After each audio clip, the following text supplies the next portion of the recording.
For August the 19th, 2016, we talk about No Man's Sky, the new Call of Duty zombie mode, and we ask you what makes you choose PC or console for a specific game. Welcome to Level 162.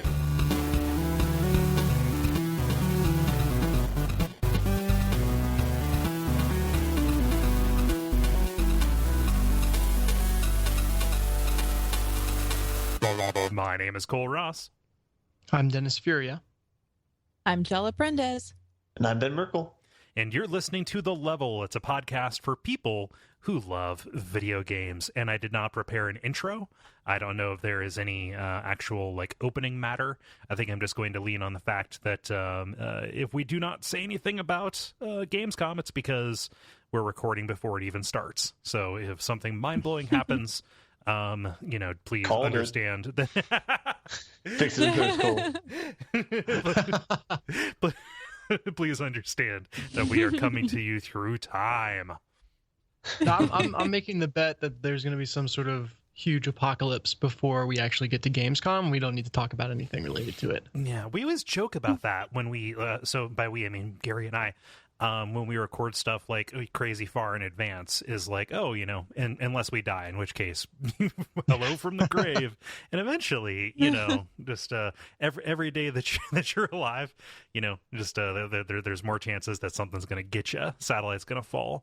But it gets a little bit macabre, a little bit grim. But counting on some apocalypse, yes. So we're going to bet on that.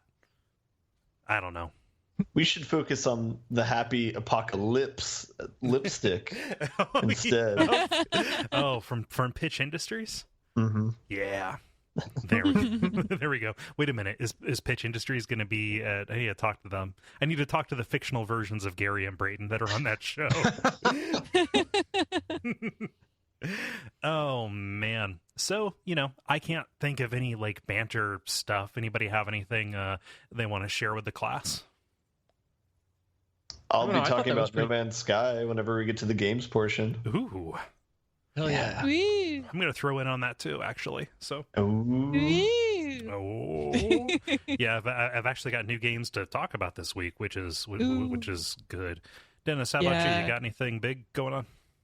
I will be talking about No Man's Sky as well. Holy shit. Oh my gosh.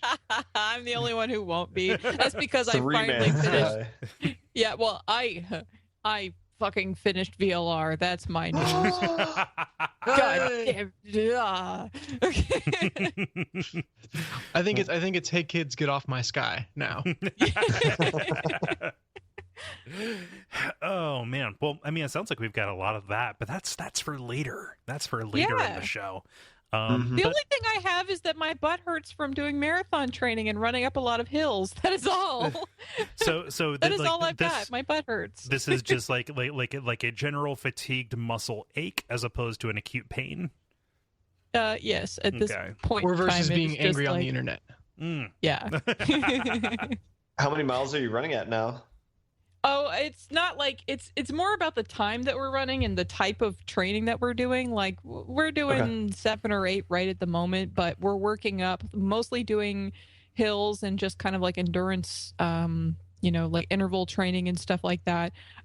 We are going to start our long runs in September. So, because this is a very, very long training program that I'm on. It's 28 weeks. So it'll be a while. Yeah. Yeah.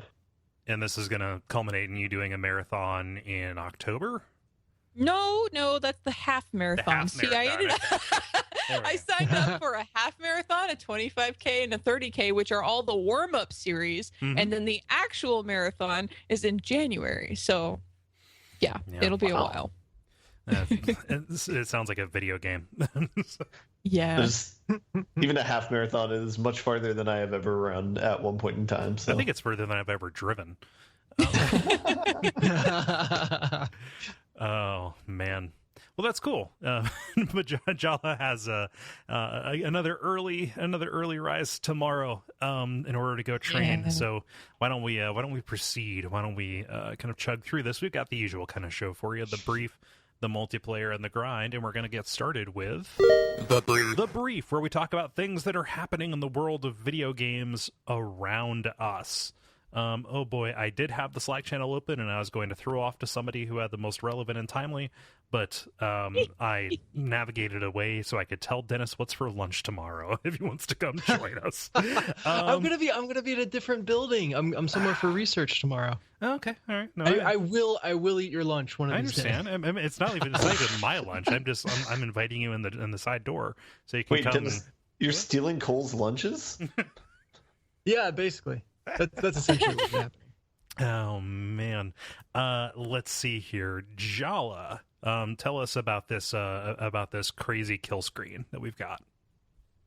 Okay, well, I've got something random, like usual. It is something called Close Your. It is a narrative-driven game by Goodbye World Games, and it's about a man's life that uses your webcam to track your eye movements. This is on PC and Mac, I believe, and PC, Mac, and Linux.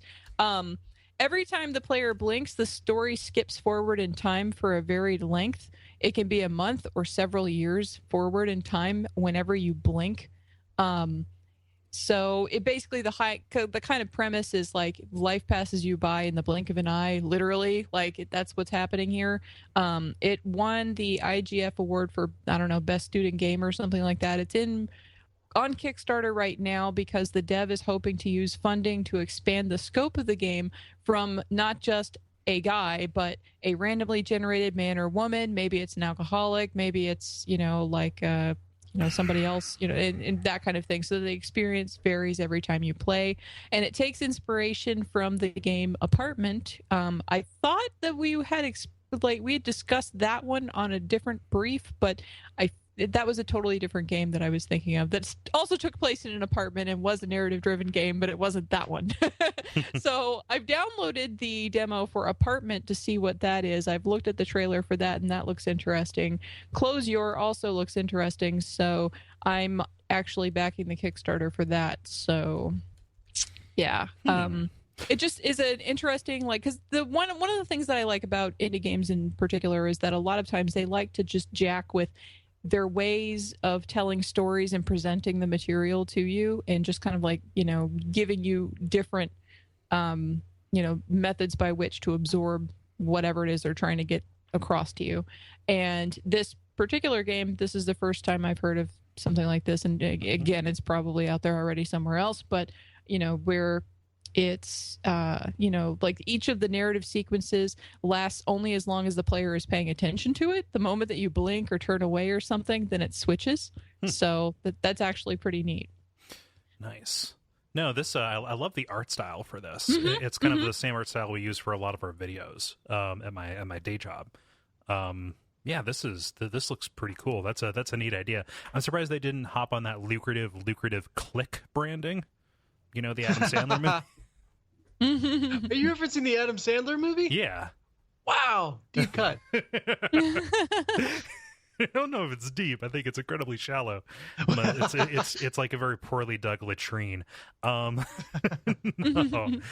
So can you obviously this is in front of me and I could read it, but I want to ask you this question: is it like a fixed series of scenes that you are kind of like looking at, and then it's telling you the story at random, or are you like trying to go through and do something to change it, and then the blinks kind of like carry you forward based on what you have just recently done? Honestly, I don't really know. So I don't really know. Based on looking through this article, it looks like the game that they showed so far was pretty linear. But the guy is talking about how they want to seriously increase the scope of the storytelling within the game with the funding from Kickstarter. Yeah, and that's what their Kickstarter is for. That sends up a huge red flag for me. Like, I love this idea. That's something that can only be done in the form of a video game or in the form of like an interactive medium, and is really cool. And if they drown themselves in Kickstarter promises to make this have 60,000 different endings, I am really worried that it's going to strip it of its meaning. Yeah, a Kickstarter to increase scope sounds like a diet to increase the amount of food. I don't know. I was about to. Cholesterol. Yeah, I guess maybe but I don't know. I could have thought I could have either thought about that more or thought about it quicker. Instead, I fired the cannon indoors. It just that seems to be like a very bad recipe to me. Yeah. Well, especially because the example that he gives is he wants the game to randomly roll the player's gender every time you play. And I'll start by saying I don't know the story that they've already created, so maybe it centers around gender. But going from the assumption that that's an auxiliary thing, that is like the case study to me in bloat, or giving Kickstarter promises that get attention and then really don't put anything meaningful in the game, but increase the load on the dev team to deliver those promises by like tenfold. Yeah. Well, at the same time, though, it looks like they've been doing some work on this for a very long time. In that article, I clicked on the prior article that they had covered the same game back in 2014, and the art is totally different, and it looks pretty like Cro-Magnon compared to what it looks like now. So, I mean, like, they've been putting stuff into it for some time is what it looks like. So, I mean, even if they end up getting bogged down and, whatever, even if they release just what they have right now rather than what they're trying to do, that's okay by me. I'm fine with that. And I'm fine with backing something like this, which has such an interesting idea behind it. So, what would be interesting is if they had jump scares in the game designed to try to make you blink. How does that work? Like, if something makes me jump, I don't blink. Like, tell me how that's supposed to work. Okay, just claps his hands in front of the screen. Yeah. There's a stretch goal for a little peripheral that you can mount on top of your monitor that at certain intervals just blasts a burst of sawdust straight at your face. There you go. Yeah, no, this is go ahead. Oh, I was going to say that the time from when this releases to when there's someone just wearing like a Halloween mask or whatever in front of the computer to fool it is going to be next to zero. Oh yeah, or somebody goes full Ludovico. Yeah, that is an interesting point because like how much are they going to have to program? Like they're going to have to have. They're not going to make a person's entire life, right? On the chance that somebody's never going to blink. Yeah. and then maybe part of the game is like you have to decide when you want to advance. Yeah. That would be interesting. Yeah. Yeah. See, like I was saying, I don't really mind if there's problems with it or if it doesn't meet all the expectations that they're dreaming up for it. The fact that this thing exists, I want to still see it. I want to play it, and I don't mind giving them money so I can do that. So, either way, I'm fine with that. And I am going to play the Apartment demo because that's out on the internet too. Apartment is, again, another indie game that they say that they took inspiration from.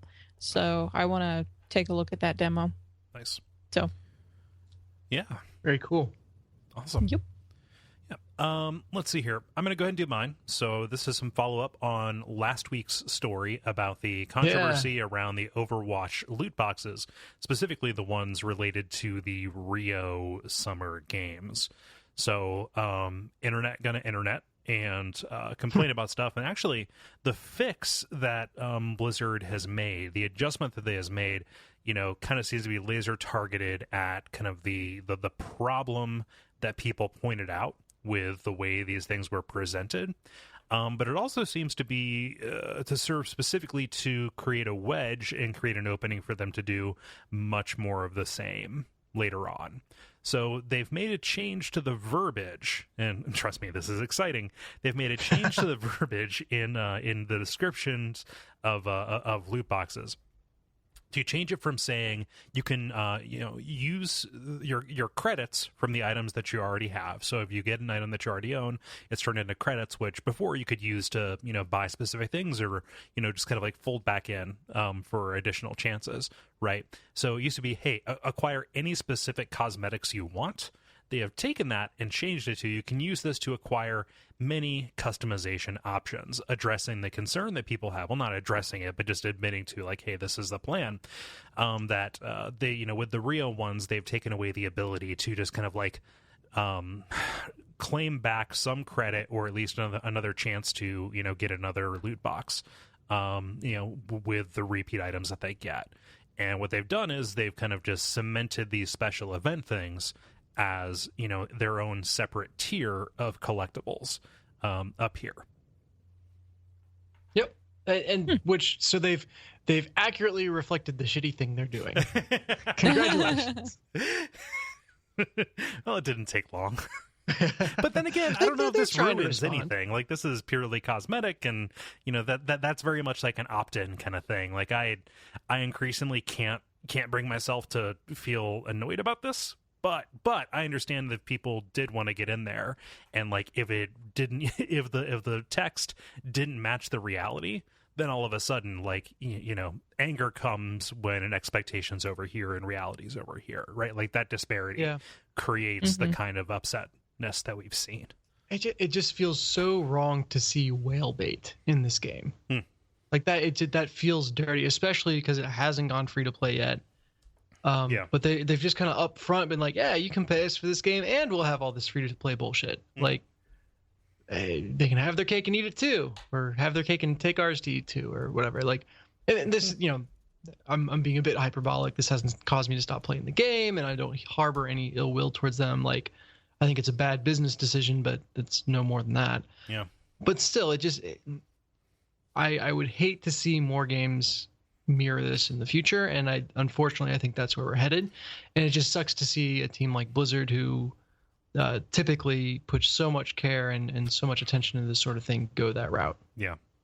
I mean, I think that this casts kind of a pall on other kind of like similar events that they may want to do in the future. Like, these kinds of events, I mean, Blizzard is learning a lot from Valve in this. Like, these kinds of events can, get people interested in the game again, especially if they wandered away. Like, managing the way this stuff trickles out is a way to make sure a game has legs. And obviously Overwatch does not need much help now in the 6 months afterwards, but like, they can't take anything for granted. And something that kind of like, maybe people will get used to this and water will find its level. But I think that this might change a little bit of the enthusiasm for other stuff like this in the future. Agreed. Yeah. I don't know. I just wanted to give that update because it caught my eye talking about it, and that weird little policy stuff intrigues me so. And one of our listeners pointed out that the loot boxes can be earned through regular leveling up. Mm-hmm. So there is a way to get them without paying. So that makes it slightly better. The Rio loot boxes or the standard ones? The Rio boxes. So okay. I think during this event it defaults to the Rio boxes, although you can select which one you want it to be when you go to open it. Okay. However, leveling up once you're past like level 10 happens very infrequently. Mm-hmm. And if you have those credits that until now you were told you could spend to get any content in the game, any cosmetic content in the game, that's still kind of the main thing that people were taking issue with in the first place. So yes, there was a very small out, but it's still overall not a great thing. Yeah, it seems to be super weird, right? So part of the motivation behind this, and I forget who it was who said this. There's a quote in the article here that I'm looking at here. Sometimes we want things to feel rare and special. If we need to make things less rare, we'll have to reconsider our design philosophy in the future. Something like this here. That's Jeff Kaplan, the director of Overwatch. Managing the rarity of a thing that doesn't have any monetary value assigned to it feels like a really weird thing to do. Yeah. I don't know. But then again, I don't understand the collector mindset in a lot of instances. So I'm just an alien talking about a planet that I will never visit. Yeah. Ben, this is an interesting story. Tell me about Final Fantasy 15. Boom! It got delayed a couple months. Oh, that's about it. To November, right? Yeah, it was supposed to come out September 30th. It got delayed to November 29th. The game developers commented that they were working on a day one patch that they were going to have to make people download if it were going to come out on September 30th. Mm-hmm. But they're going to include what they were going to make a day one patch on the disc that'll come out November 29th. Yeah. So take that for what you will. I don't know. I don't know what else to say beyond that. I think it's a good idea because anything they can do to make sure this game has a good launch, it's not true anymore that like, a delay lasts for a month, but a bad game lasts forever. Like it's a positive thing about the medium that patches and fixes exist and developers can get in there and monkey around with the game. However, somebody getting this, not being able to get the patch, them creating issues with the patch that they didn't quite anticipate ahead of time and trying to bounce back from that, like, I don't know. Like I would much rather them like put it out, especially since they're putting it out across like a bunch of platforms. I think. It's coming out PS4 and Xbox 360. You mean Xbox One? Yes, that's what I meant. 360 divided by 360. Might as well be. Am I right? But yeah, I think that's a solid plan. I don't know. Then again, I was also dreading it coming out so soon because I wasn't sure if I was going to have time to play it before PRGE. So it's a win-win. Yay! We weren't ready for you yet. Yeah. Oh man. And Dennis, how about this Call of Duty thing? Yeah, I think we literally had the discussion on this show the whether or not zombies in space was going to happen with Call of Duty Infinite. And it's happened, and in the biggest, baddest, most Far Cry Blood Dragon way possible. Okay. So it is not enough to have zombies in space. You need 80s zombies in space. That is not 80 zombies. It is 80s, the decade zombies. As far as zombies go, I mean, I'm pretty sure you maybe kill maybe even less than 80 zombies in the course of the entire first Resident Evil game, but zombie inflation has really gotten out of control. Yeah. 80 zombies is not that many at all. No, it's not. But there are way more than 80s zombies in what they're calling Zombies in Spaceland. Okay. It's a mode for Call of Duty Infinite in which you are actors hired by a director in this video game to go to a theme park and fight your way out by fighting through zombies that are all in like 80s getup. Okay. So they've really embraced. I feel like over time the zombies mode in Call of Duty has just gotten crazier and crazier. Ben, you can tell me. It's like the Saints Row end of the game. It is, yeah. It's just where they felt permission to just go completely off the deep end. So it is a class-based mode, and those classes are the jock, the nerd, the valley girl, and the rapper. The rapper. The rapper. It's about as 80s as it gets here. But yeah, I mean, looks to have a lot in common with the previous zombies mode. But per our previous discussion where we totally called this, it is only a matter of time until we get zombie dragons in Spaceland. I think you mean a Draco Lich? Yes, exactly. Okay. I want the Luck Dragon in Spaceland. That is the only acceptable way for that to go down. Okay. That's the never-ending story? Yes. Okay. Yes, it is. I never saw that growing up, and so I watched it recently, just like on a lark. It was on Netflix, and I will never get that time back in my life. So it's one of those things. I'm sure there are a lot of people who are like, at that, but it's a little bit of a rough movie. I know what the reference is about now. Oh yeah, no, I think that, but it's one of those things where if something is referenced enough times, you get like a good sense for the for the primary text. Yeah. But anyway, so this looks to be fun, and since it is something that we kind of called ahead of time, I thought I'd bring it up. Nice. Yeah, I mean, if it's something that the developers are having fun making. they apparently they really look like they are too. Yeah. Yeah. Oh, and of note, they have voice talents of Paul Rubens and David Hasselhoff in the game. I'm excited as well as Jay Farrow. Oh yeah, he's a SNL guy. He was their Obama impersonator for several years. Oh well, there you go. They all three of them will be lending their voices to this mode. I'm excited about the Paul Rubens thing, and Jay Farrow. Yeah, I can take or leave Hasselhoff. He knows what he did. He knows what he did.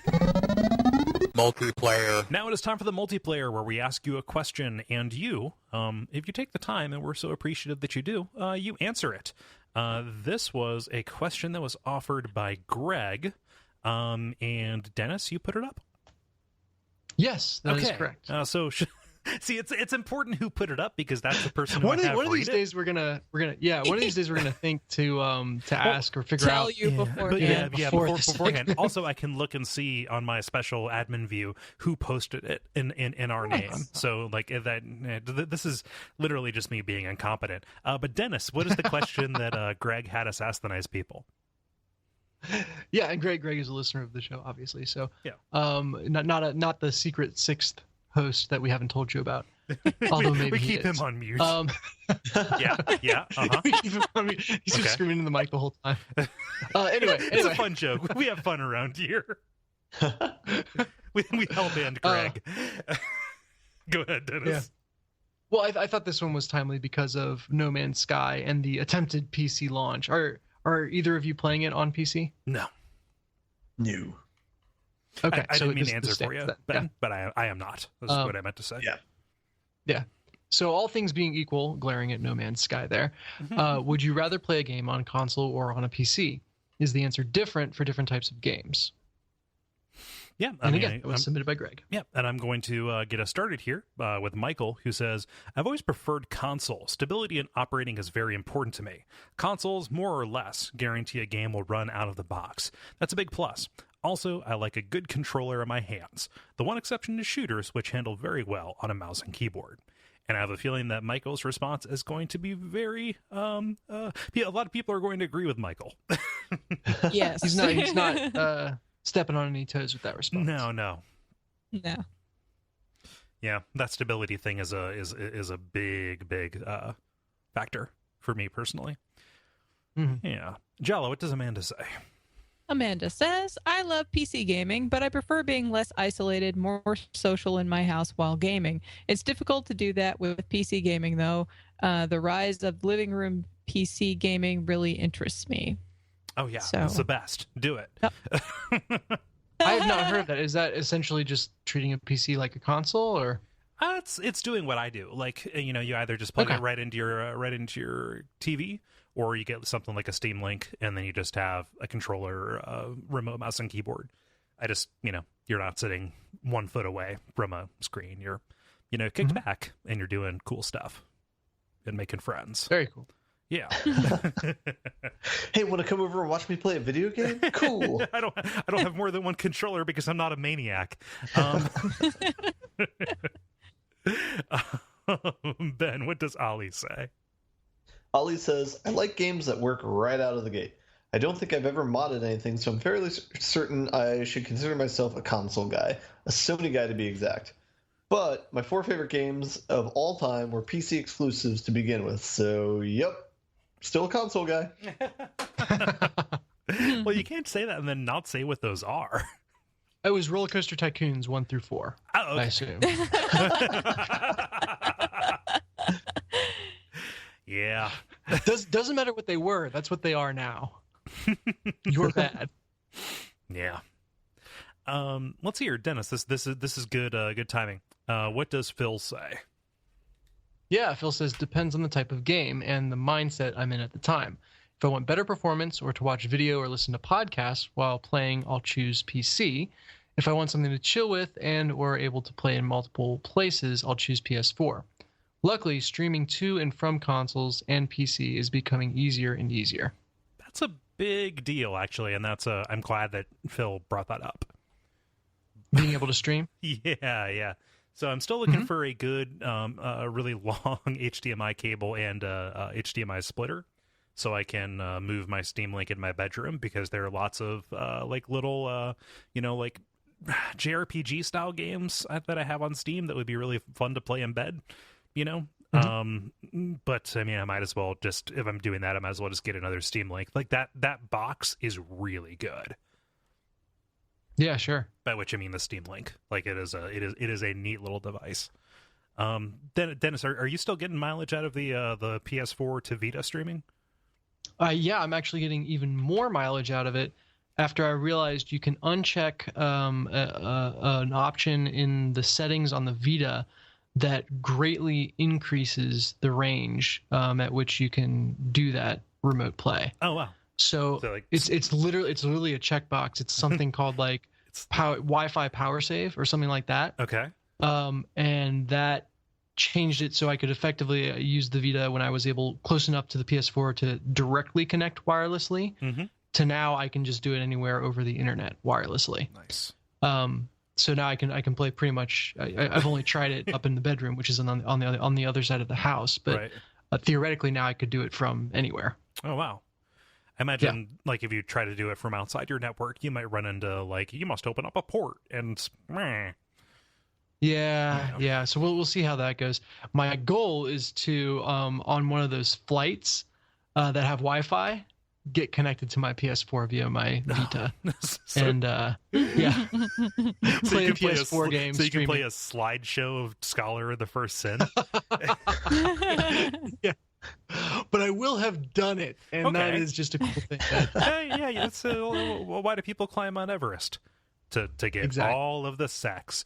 Why do people fly over Mount Everest? It's a video game, apparently. Oh man. Let's see here. Graham writes, most games I'd rather play on PC, especially shooters. My recent playthrough of Doom was hindered by playing with a PS4 controller instead of a keyboard and mouse. On the other hand, there are some games that just feel weird playing on a PC, and I'd rather play them on a console. This mostly applies to a lot of Japanese games, especially JRPGs. I grew up on consoles and PC, but most of my favorite Japanese franchises were on consoles, whereas Western games were on PC. Yeah. Although, like, that's kind of changing. It's not like Japanese games don't work. Like, we see a bunch of stuff, you know, from traditionally, like, really, really Japanese developers, like, hitting Steam and thriving, right? Yeah. Oh, absolutely. Yeah. Which is just great. Like, just let me put everything in Steam. Like, just make that the big box that I go to where all my games is, so I can play them whenever. Like a Steam box? Yeah. Well, not exactly a Steam box. that was a weird fucking garbage mess, but yeah. Jala, what does Nathan say? Nathan says, the TV is almost exclusively a Netflix machine in my house and almost always on, so I have to default to PC. Essentially what I'm saying is that I bought Demon Souls and Shadow of the Colossus a year ago, and I still haven't beaten them purely for logistical reasons. Oh. Those are the two games you want to play. You need to get on Shadow of the Colossus, man. Is there that much content on Netflix? You know, if the library didn't change all the time, although I guess you would just have to do like one big ingest and then track what is added. Just like look at the diffs essentially, the delta as us programmers say. Look at that. I'm sure that you could actually like add up the duration and see like how many lifetimes or how many years it would take to watch all of it from beginning to end. Yeah, that's scary stuff. Yeah. I want to do that just for the number of like knockoff movies that are on Netflix. Oh yeah, all the documentaries about food and weed and weed foods. That might as well be a section on Netflix. Yeah. Oh man, I just have to like downvote all of them. Like, don't show me this again, please. It's not that I don't want to find out about weed. It's just that I learned everything I needed to from the History Channel, 15 years ago, on their History of Vice series. Yeah, no, logistical reasons is a terrible reason not to play a game. Not terrible, like, oh, you should try harder, but like, I understand it, like, and it doesn't feel satisfying. Particularly painful. Yeah. Yeah.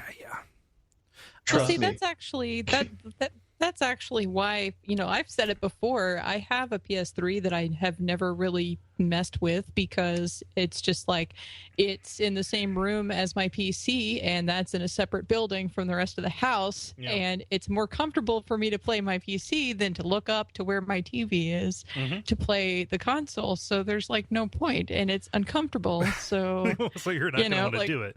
I'm not going to want to do it. There's but whereas more recently I've been playing a lot of stuff on my Vita because pouring rain or blistering heat or whatever, because of where I live. So I'm like, fuck that, I'm gonna lay in bed and play a game on my Vita because that's convenient, Yeah. So yeah, no, I mean you're laden with those logistical issues.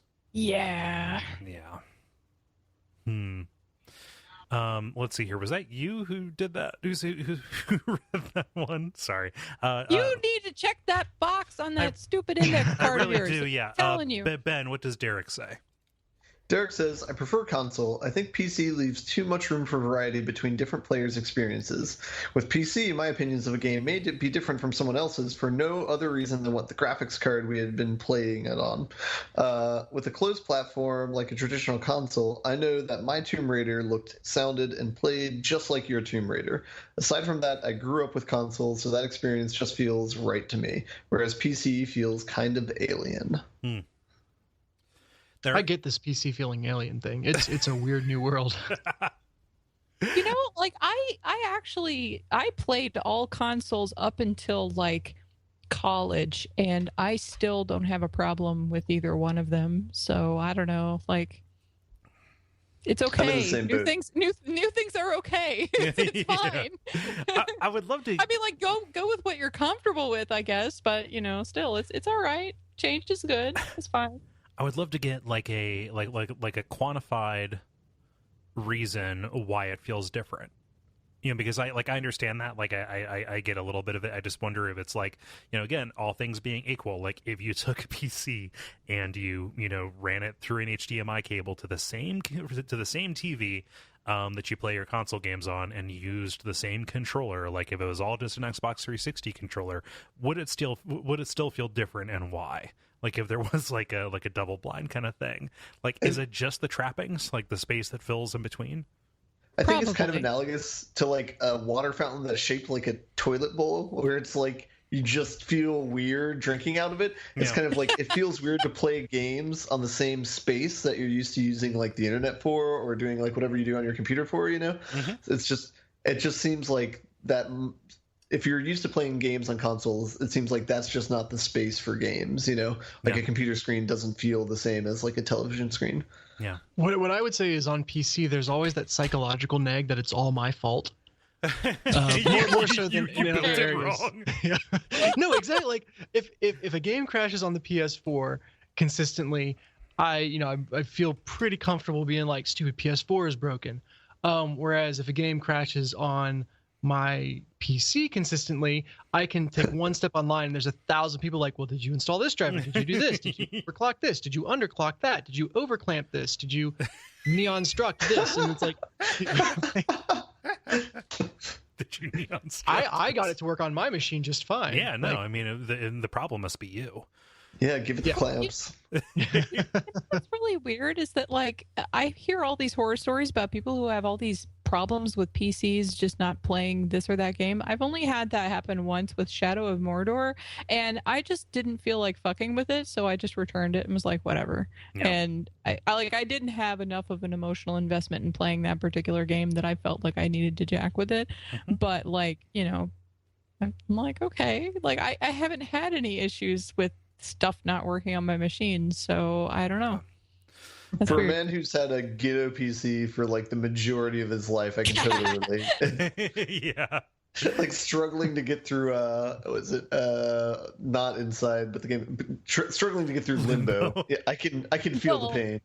Well, here's the thing. I mean, like, I use my PC for work and I also use it for art. So, like, I have a machine that's pretty decent, and I'm going to keep it upgraded anyway because I'm using it for various things. Like, I use my PC for like damn near everything. So, whereas my TV I rarely ever turn on, So, like, that's again, in my case, it's that variability. Yeah, in my case, it's just like a matter of convenience. Like, I'm not going to pay several $100s to get a machine that does the same thing my PC already does. Like, that's kind of stupid to me. Like, there's not a point for me to do that when I already have something that does the same thing. So, like, the only exception to that is, of course, like with the Vita, because that's a portable device, whereas my PC is not so portable. So. Right. Derek's response reminds me of a funny thing that I heard on the Video Games Hot Dog podcast. Kevin, one of the co-hosts there, were just like, this is like several years ago, around the time that like Binding of Isaac was really a really huge thing, like the original Flash version. I think they did it as an assignment, or just for some reason all of them were playing it. And Kevin was like, yeah, I don't understand why people think this game is really hard. Like I got to the end boss in one go, and I was like, well, come to find out, because of some weird vagary in the machine that he was playing on, it was running at half speed. And it just felt normal, and it's like, wow, this is a really slow game, which makes it feel pretty easy. It'd probably be hard if it was twice as fast. Like, yeah. So and that reflects my experiences with some of this stuff as well. Let's see here. Dennis, I'm up. Yeah, what does Steven say? Just gonna try to throw you a bone there. Steven says, I grew up playing consoles, so that's where I prefer to play. Frame rate and graphical issues have never bothered me too much, so buying a PC and risking a game just not working, cough marketing. No, Arkham Knight, not marketing. Oh, I read that marketing. Yeah, marketing Knight. What are the KPIs? Yeah. You know what's awesome is that when I first saw it, I just saw Ham Night. I was like, what? Time to rattle the paradigms.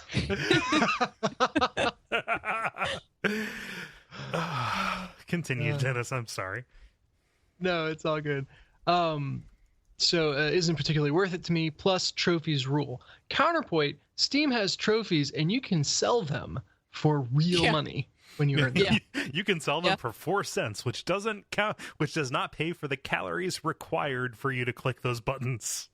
Well, you know what? I actually bought indie games because of all the trading cards and crap that I get that I just sell off on Steam. I bought various indie games as a result. So I've gotten at least 2 games worth of trading cards. Yeah, you can just, if you sell that crap off, you just wait long enough and you get enough money tallied up in there and you're good. So I'm curious, Jala, do you set it just at market price, or do you go a bit above or below? What's your strategy? I usually do it, like, it depends on how much it looks like it's been selling or whatever, and what that price is. Like, if it's really, really low, then I just put it at whatever, it's currently at, just to get rid of it, because obviously if it's a low price, it's not gonna, I'm not gonna get very much out of that. What, am I gonna fight other people for 1 penny? No, it's fine. But if it's more expensive, then I might just put it like a little bit above or something like that. But yeah.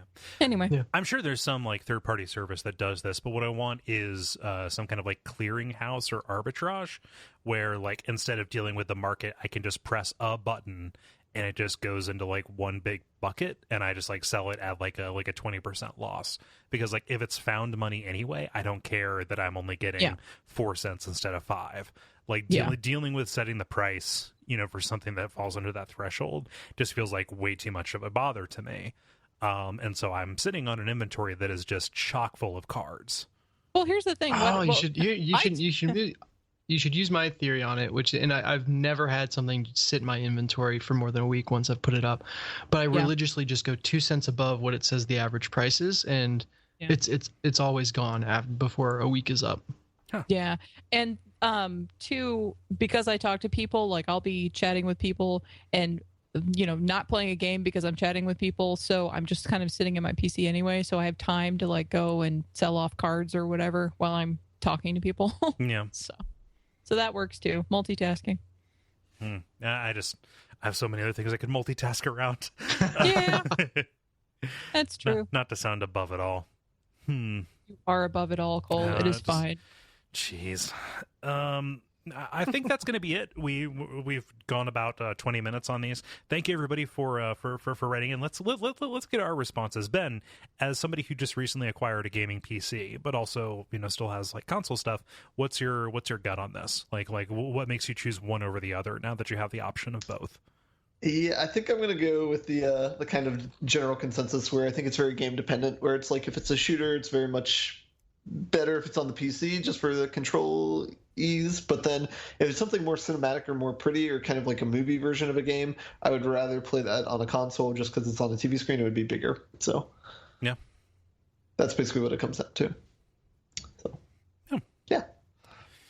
Cool. I don't disagree with that. Jala, I feel like we've gotten your response kind of trickled in throughout, but do you have any like final definitive thing that like makes you gravitate from one to the other? Well, see, I used to have people come over and hang out and play games and co-op and stuff, and for stuff like that I have to go with what Amanda's saying, where she's like, I don't want to be isolated on a PC. It's really hard to do like co-op gaming around a PC with people over, but I don't really have people over anymore. Like I live with my disabled parents and help them remodel their house. Like I don't have parties at my house or anything anymore. So, that being the case, like I'm almost all PC except for Vita because of portability reasons. But, like either one is fine. I don't have like a hatred towards one or the other, but I'm also not going to plunk down money for a box that does this thing that my computer does already. So, But also another thing is that with PC, a lot of the random shit that I like to play is random indie stuff that is usually on PC before it goes anywhere else, and sometimes it doesn't go anywhere else, it's just on PC, so I get to play those things, and I'm more likely to play random weirdo games than I am a AAA title. So, that being the case, I'm leaning a little bit more towards PC for that reason too, because it has more of the kinds of things that I play. So yeah, that's it. Exclusivity is also a big deal. Dennis, you also just got a gaming PC and even bought a new piece for it so you could continue using it. Yeah. At this point, I have to say PC just out of like sunk cost fallacy, right? No, the way I see it, there's two types of games. There's lying down on the couch games, and then there's sitting on the edge of your seat games. And so for lying down on the couch games, I want a console, specifically because then I can even turn them into lying down in your bed games, if I so choose. And then for sitting on the edge of your seat games, like your Overwatches and such, I think it's better on PC. Yeah, I think it's a matter of granularity, and that's the granularity of control that is necessary. If they had something that could show menu font size before playing a game, that would also dictate where I want to play it. For fuck's sake, yeah. Because there's so many PS4 games, you just can't read a thing. Mm-hmm. Yeah, No Man's Sky is a little bit like that. Same thing with Salt and Sanctuary. Jesus Christ. Come on, people. Yeah, I thought we figured this out with fucking Dead Rising. Yeah, I think that I've kind of let my opinion trickle out here. I'm a really big fan of the treating the PC like a console. Like I really love the Steam controller and the Steam Link for that. Like after you get over the initial shock of dealing with a Steam controller and kind of like figuring out what you need to do to set it up to make most games feel comfortable for you, like the number of things that I otherwise would have to like sit at my desk to play that has moved into my living room is kind of shocking. So like I prefer that overall for pretty much any kind of game except for one that like requires the either the absolute ability to to do pixel perfect control with the mouse, or and this is a weird one, the necessity to like take notes, because I find it much easier to scribble in a notebook when I'm sitting at a desk. Yeah. So, sure. Yeah. And that is my own thing. The more that I can do to move that into the living room, the better. Not so much because I have people over and it's a hugely social thing, but because those seats are comfier. Which fair. Sounds like a weird thing to say, but like it is totally. I would much rather be slung back in my recliner. Or, I absolutely understand, because I have my console and my PC facing each other, as I said, and it's one chair that can go to either one. Oh no. So yeah. So I have the setup for my PC, and Kole and Ben, you've seen it, is the bar table behind my main couch in the living room. Yeah. And those are not the most comfortable seats. And I don't usually think about it until I've been playing for, an hour and suddenly realize I completely cannot feel my leg. Yeah. I have put it to sleep so bad that it hurts.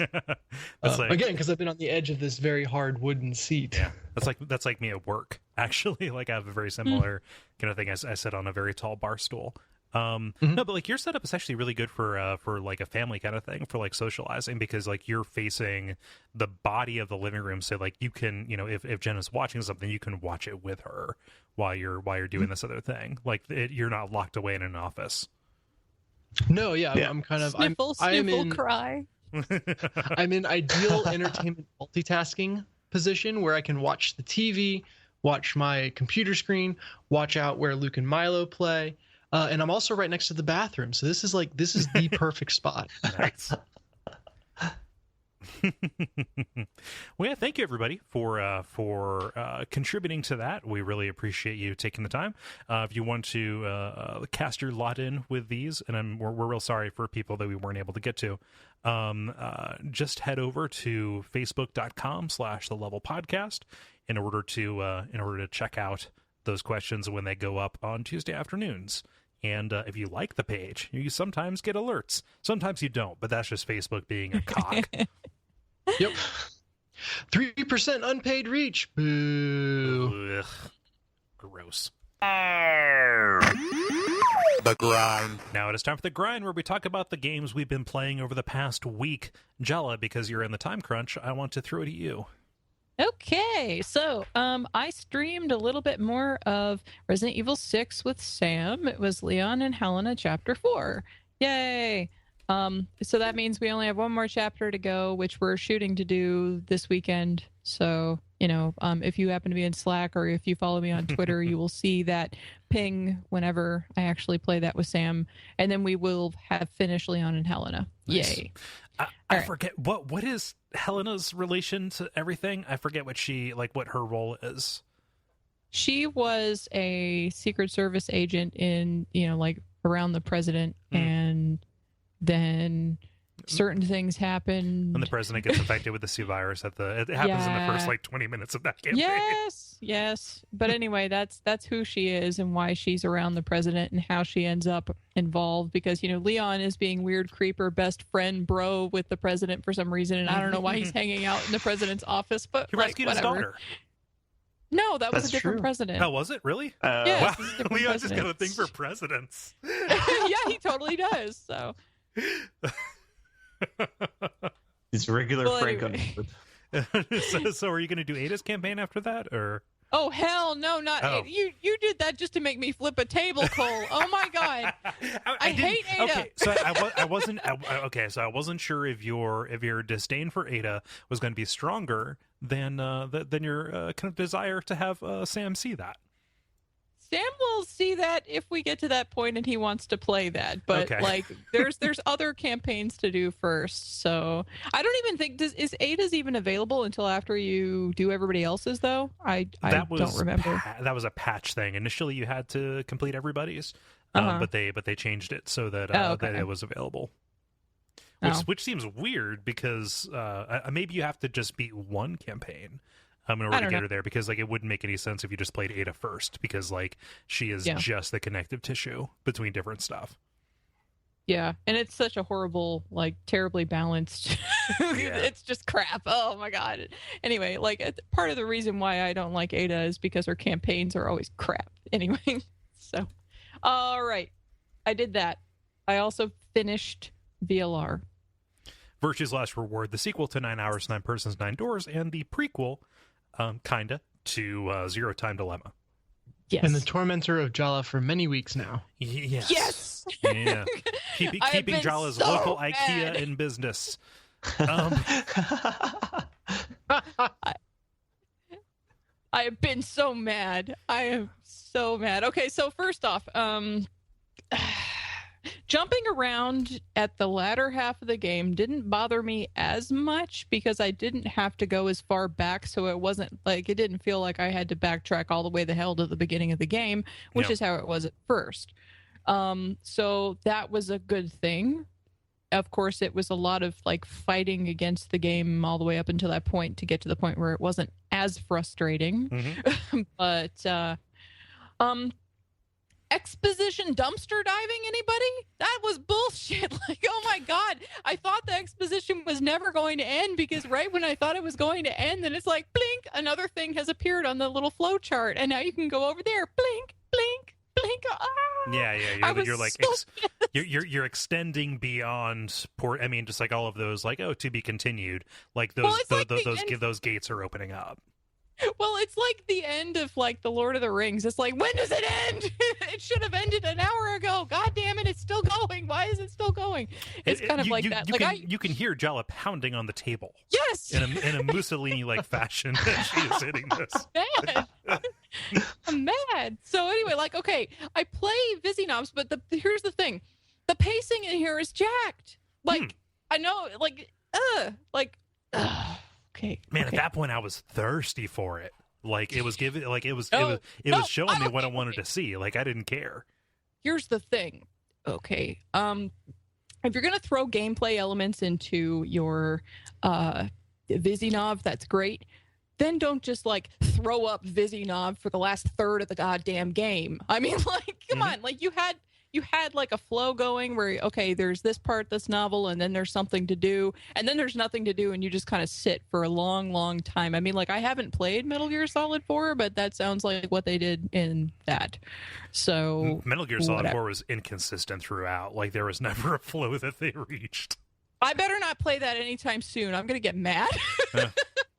Okay, so anyway, like the pacing as a result of all that was irritating. And then too, like I played through, and the last ending I got was like, of course, the very long one, you know, you have to unlock.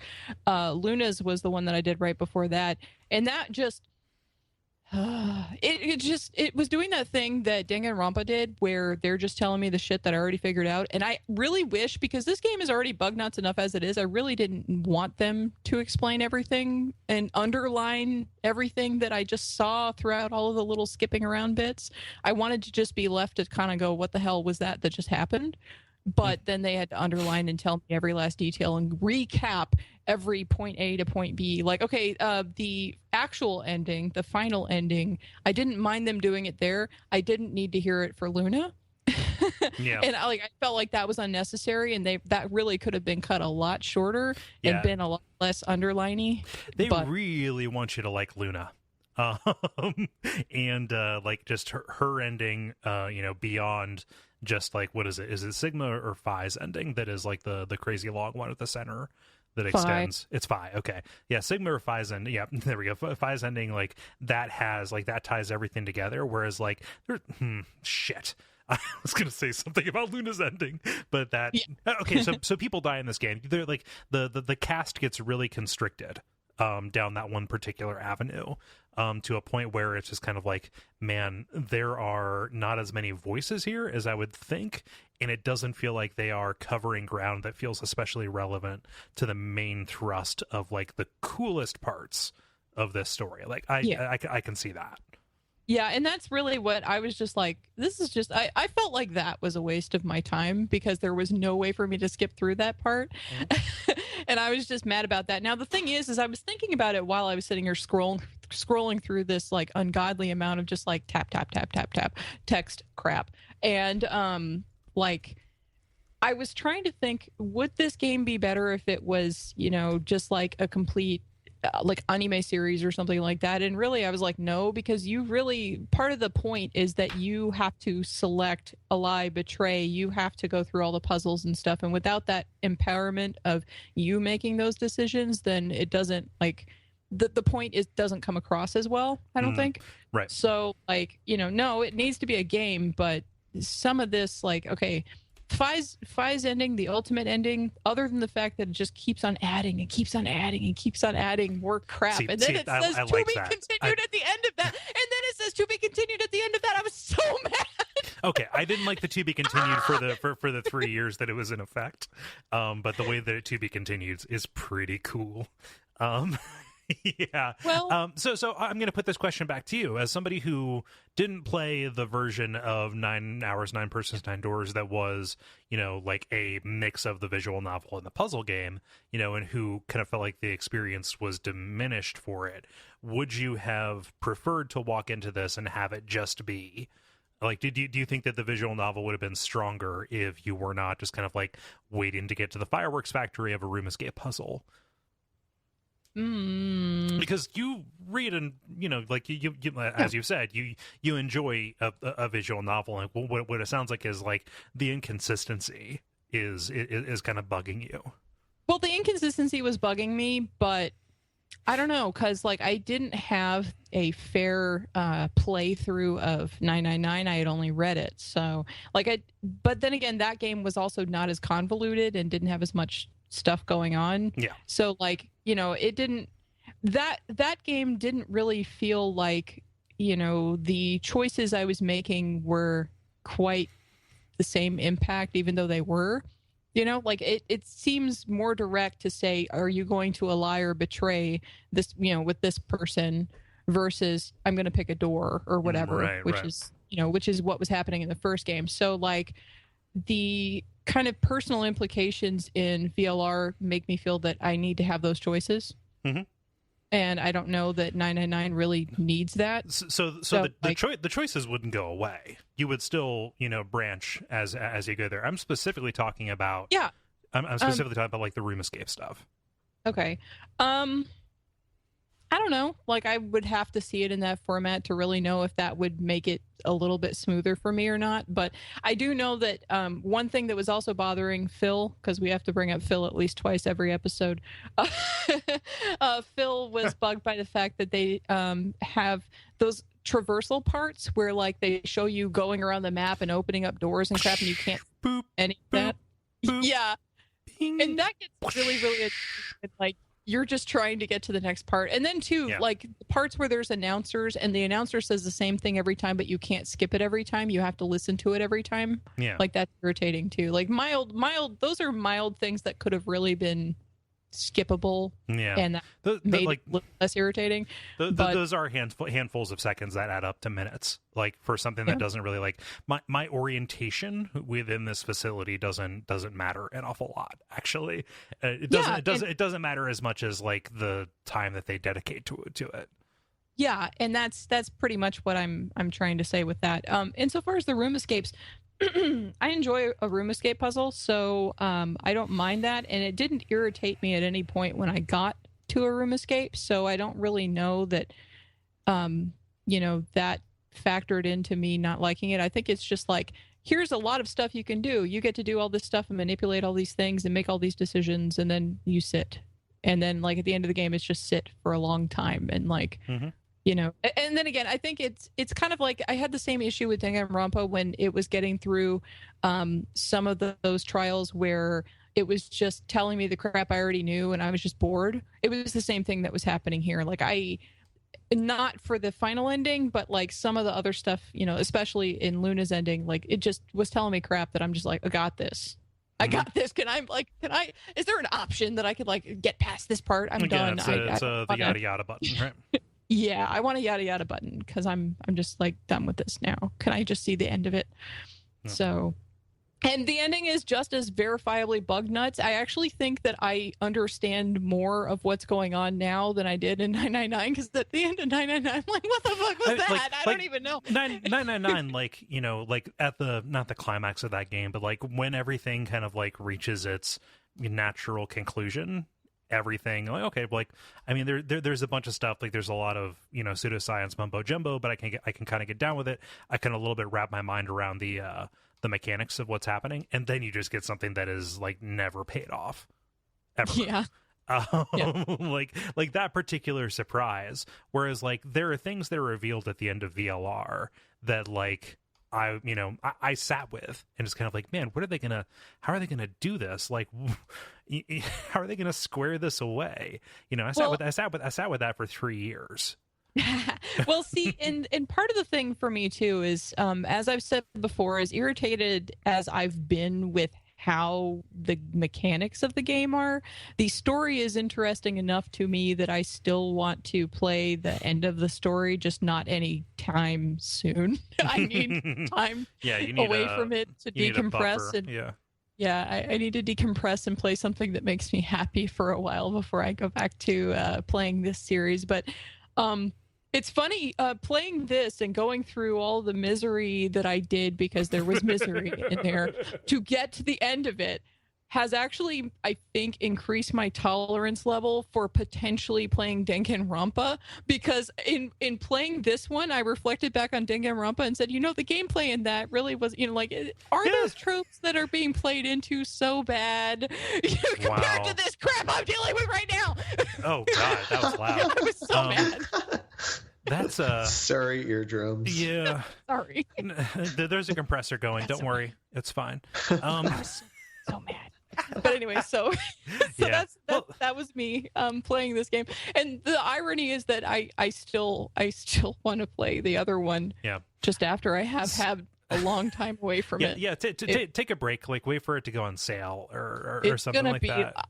I will tell you now, I'm probably not going to play it till 2017 because I need time. I mean, that was a shorter turnaround than I had. What I will say though, is that like, the expectation that you have is already set, but even just kind of like going into it, its structure is so novel, and it actually does feel like it is like they're institutionalizing a lot of the jumping around stuff that seemed to bother you so much and fragmenting it even further to where like it really, like it is very intentionally giving you scenelets that you're not playing into a line. So you're never really doing anything where you're like playing through from the beginning again. You don't have that slog where it's like, well, I'm back to the fucking beginning. Like it is straight up like, just scene after scene after scene after scene. And then it's only connected, much later on in the story without you having to walk over that ground again. Yeah, the fragmentation itself isn't a problem for me. I think it's just like having to, like, feeling like I backtracked all the way and I have to go through all of this whole line, like looking at the flow chart and going, I've got how much longer to get to the end of one, potentially get to maybe an ending, and that kind of sensation is really the thing that irritated me the most, I think, with it. Don't get me wrong, there's still a little bit of it, and there is like a flow chart, so you do end up saying like, okay, well, I got this one little bit that's about 3/4 of the way through, and it does do that thing where it extends it as it goes along. Like that is a trick that this does, where it takes you beyond the map. Like, the stuff that you're talking about is still there. However, it feels like I'm bullying you into like saying you technically like this game, or like trying to goad you into playing something that you won't. Well, first off, Kole, you can't bully me. Okay. Well, I know I hit back. I hit the table all the time. I'm not afraid of you, Kole. But anyway, no, but I said it before. I said it in the other episode. I've been trying to say it all along. As much as I've been mad, like there's a reason I've been playing it. I've played it because I'm interested in some of the aspects of it. Some of it is very frustrating, but I mean, like that. How has that stopped anybody over the years from going through and playing it, going, oh God, that part's so hard, or whatever it is that's frustrating them about whatever game they're playing. I mean, like it's just part of the experience. It's been a while since a game has made me this mad. I mean, I thought Danganronpa had hit the roof, and then I don't think that what you mean. I think the floor. Yeah, hit the floor because I was about to throw it. But anyway, no, I think VLR got me probably as angry as I've ever been about a video game. I think this has made me as angry as I've ever been. So a glowing recommendation. Well, the thing is, again, I've said it before, I'll say it again. I know that my particular issues with the skipping around and whatever is just like intrinsic to me. It's not necessarily indicative of somebody else's experience. Like there are people who like that and think that's cool. I don't know what's up with that, but they're whatever, different strokes for different folks. That's cool. If you dig it, good job. I will get mad watching you play it. I can't even watch somebody play that because I'll flip a table. So that's the end of that. But yes, I will eventually play Zero Time Dilemma in the future somewhere, and I may possibly play Danganronpa 2 at some time in the future. But it's going to be some time. I need to heal. Yeah, I think you need to play something that's not a visual novel. I am going to be playing. I am going to be playing other things. Yeah, play like a fucking platinum game or something. Like, get this out of your system. Well, I do have the Transformers Devastation game floating around on my Steam. Of course, the thing is that I've got like a ton of games on Steam that I have downloaded and ready to play. So I can sit here and say, I'm going to play Transformers Devastation. And then I get there, and then what do? I play some really random, obscure indie game that I didn't even realize that I had, Yeah, that I'm like, oh, hey, what's this? Click. Okay. It's the road we're all cursed to walk. Yeah. So I don't know what's coming up next, but it will be something of my own choosing that is not this. But I finished this. Who was twisting your arm, Jala? Who twisted your arm? You people and you talking about your damn... I never said Jala. You just said we couldn't affect you. Yeah. I know. No, it's the invisible peer pressure. It's the, okay, I'm curious about it because you guys spend so much damn time talking about it. I need to see it at least and see how this is. And then... And again, this doesn't make me feel any better. I still feel implicit. This is your fault, Kole. No, no.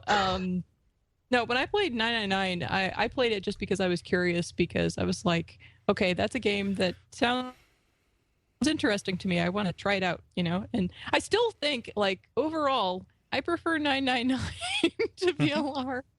And I still, by the way, about the characters, I still don't really give a crap about any of the characters. I played the entire thing and I'm like, all right.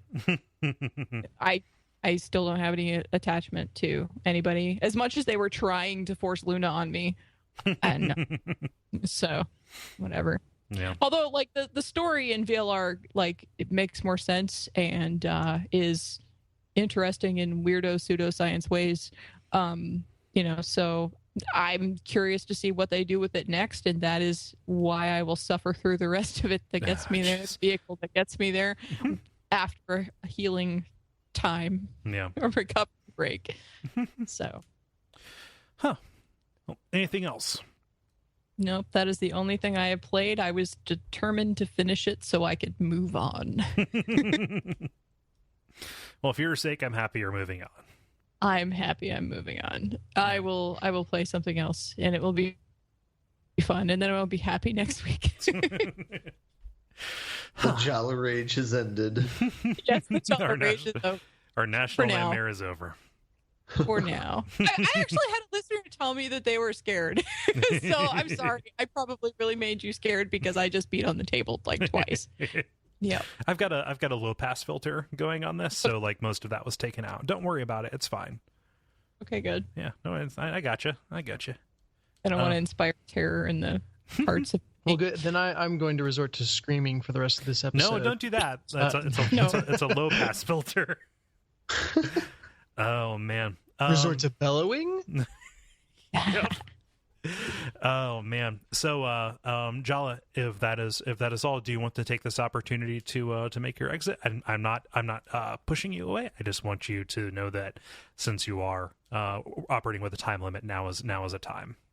Yes, I'm going to go ahead and head out because I have to wake up extremely early and I am extremely tired. Yes. It will not be like this forever. It's just these last 2 weeks. The next week it'll be back to normal. So no biggie. I'm positive people understand. So if people wanted to find you somewhere on the internet, where would they go?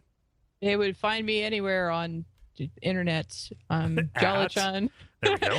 Jala-chan or Neon Sky Studio. One of those most of the time. And there you go. Now that Jala's gone, we should probably move on to our grind games. So all three of us have one in common. I want to get the ones that we do not have in common out of the way. So Dennis, have you played anything that is not No Man's Sky? Yeah, and I have a question for you. How the hell did you keep it a secret for 2.5 years that there is a character with my name in Dark Souls 2? Holy crap! I didn't want to ruin it for you. I do not. I appreciate it. It was an amazing moment when it happened. I just don't understand how you were able to do that. It just First and last name? No.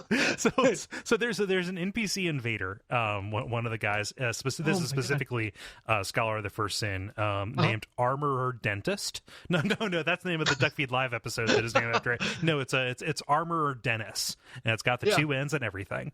And he invades you at several different points. Actually, he's a really fun fight. He's kind of like a little spell sword kind of thing. And it's kind of one of the kind of recurring gags around that game. It's kind of like, oh, Dennis is back, yay! It never came up. Like it never got to the point where your potential delight at hearing like, oh, there's a character that I share a name with, that your potential delight in that would outweigh just either how out of left field it would come, or how much you would like just kind of encountering that in the wild.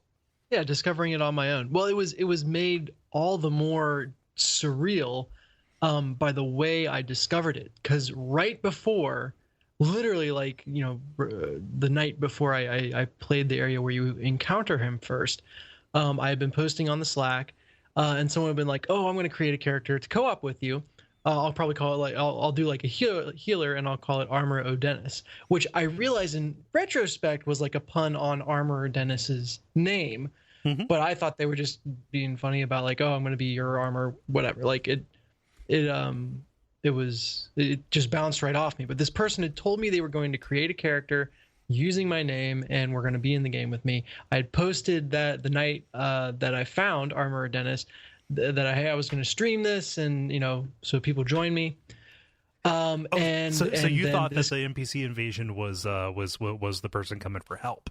Yeah, I think it was and so what I thought was like, oh hi, like saying hi, they're going to invade me first, and then we'll go off and play together. And then they did it again. And then they did it again. And you got a message saying like, hey dude, where you at? So like I'm like, all right, first 3 or so times I'm just like having fun with it. I'm like, this is just fun it was the first time I'd been invaded in the playthrough, so I was having fun with it. But then it got to the point where I was like, okay, seriously, this isn't funny. Let's get on with this. And it got like this is the thing that blows my mind. I just kind of I was like, all right, let's like I wasn't going to go to the trouble of like looking up this person because I didn't know if we were friends in the network yet or whatever. And in my mind, it was like, okay, this has been out forever. There's a chance that if they're streaming, they can see exactly where I am and kind of know what soul level I'm at. And that happen to have a character that can get there. They can kind of repeatedly invade me. Maybe I'm like the only one who's playing this area right now, which probably is not even close to accurate in real life. But that was just what kept me from realizing, oh, this is an NPC faster. But I went to the top of this ramp, and I just stood there and waited for them. Which area was this? This is not Iron Keep. This is somewhere else, right? No, this is the Forest of Giants. Okay. Or what the actual name is. And it is the new, or not the new bonfire. It's the bonfire that is, as you're going through into the first area with the tree, and you can drop down and find the map obsessed guy. Right before that, there's a door that you can unlock, go through a skeleton tunnel, and there's an area back there. As you do. Which I actually had not explored in the vanilla game. There's a bonfire back there. I'm forgetting the name of it off the top of my head. But at any rate, so I just was like, all right, I'll just stand still and show this person like, okay, I'm done dueling. Let's get on with the game.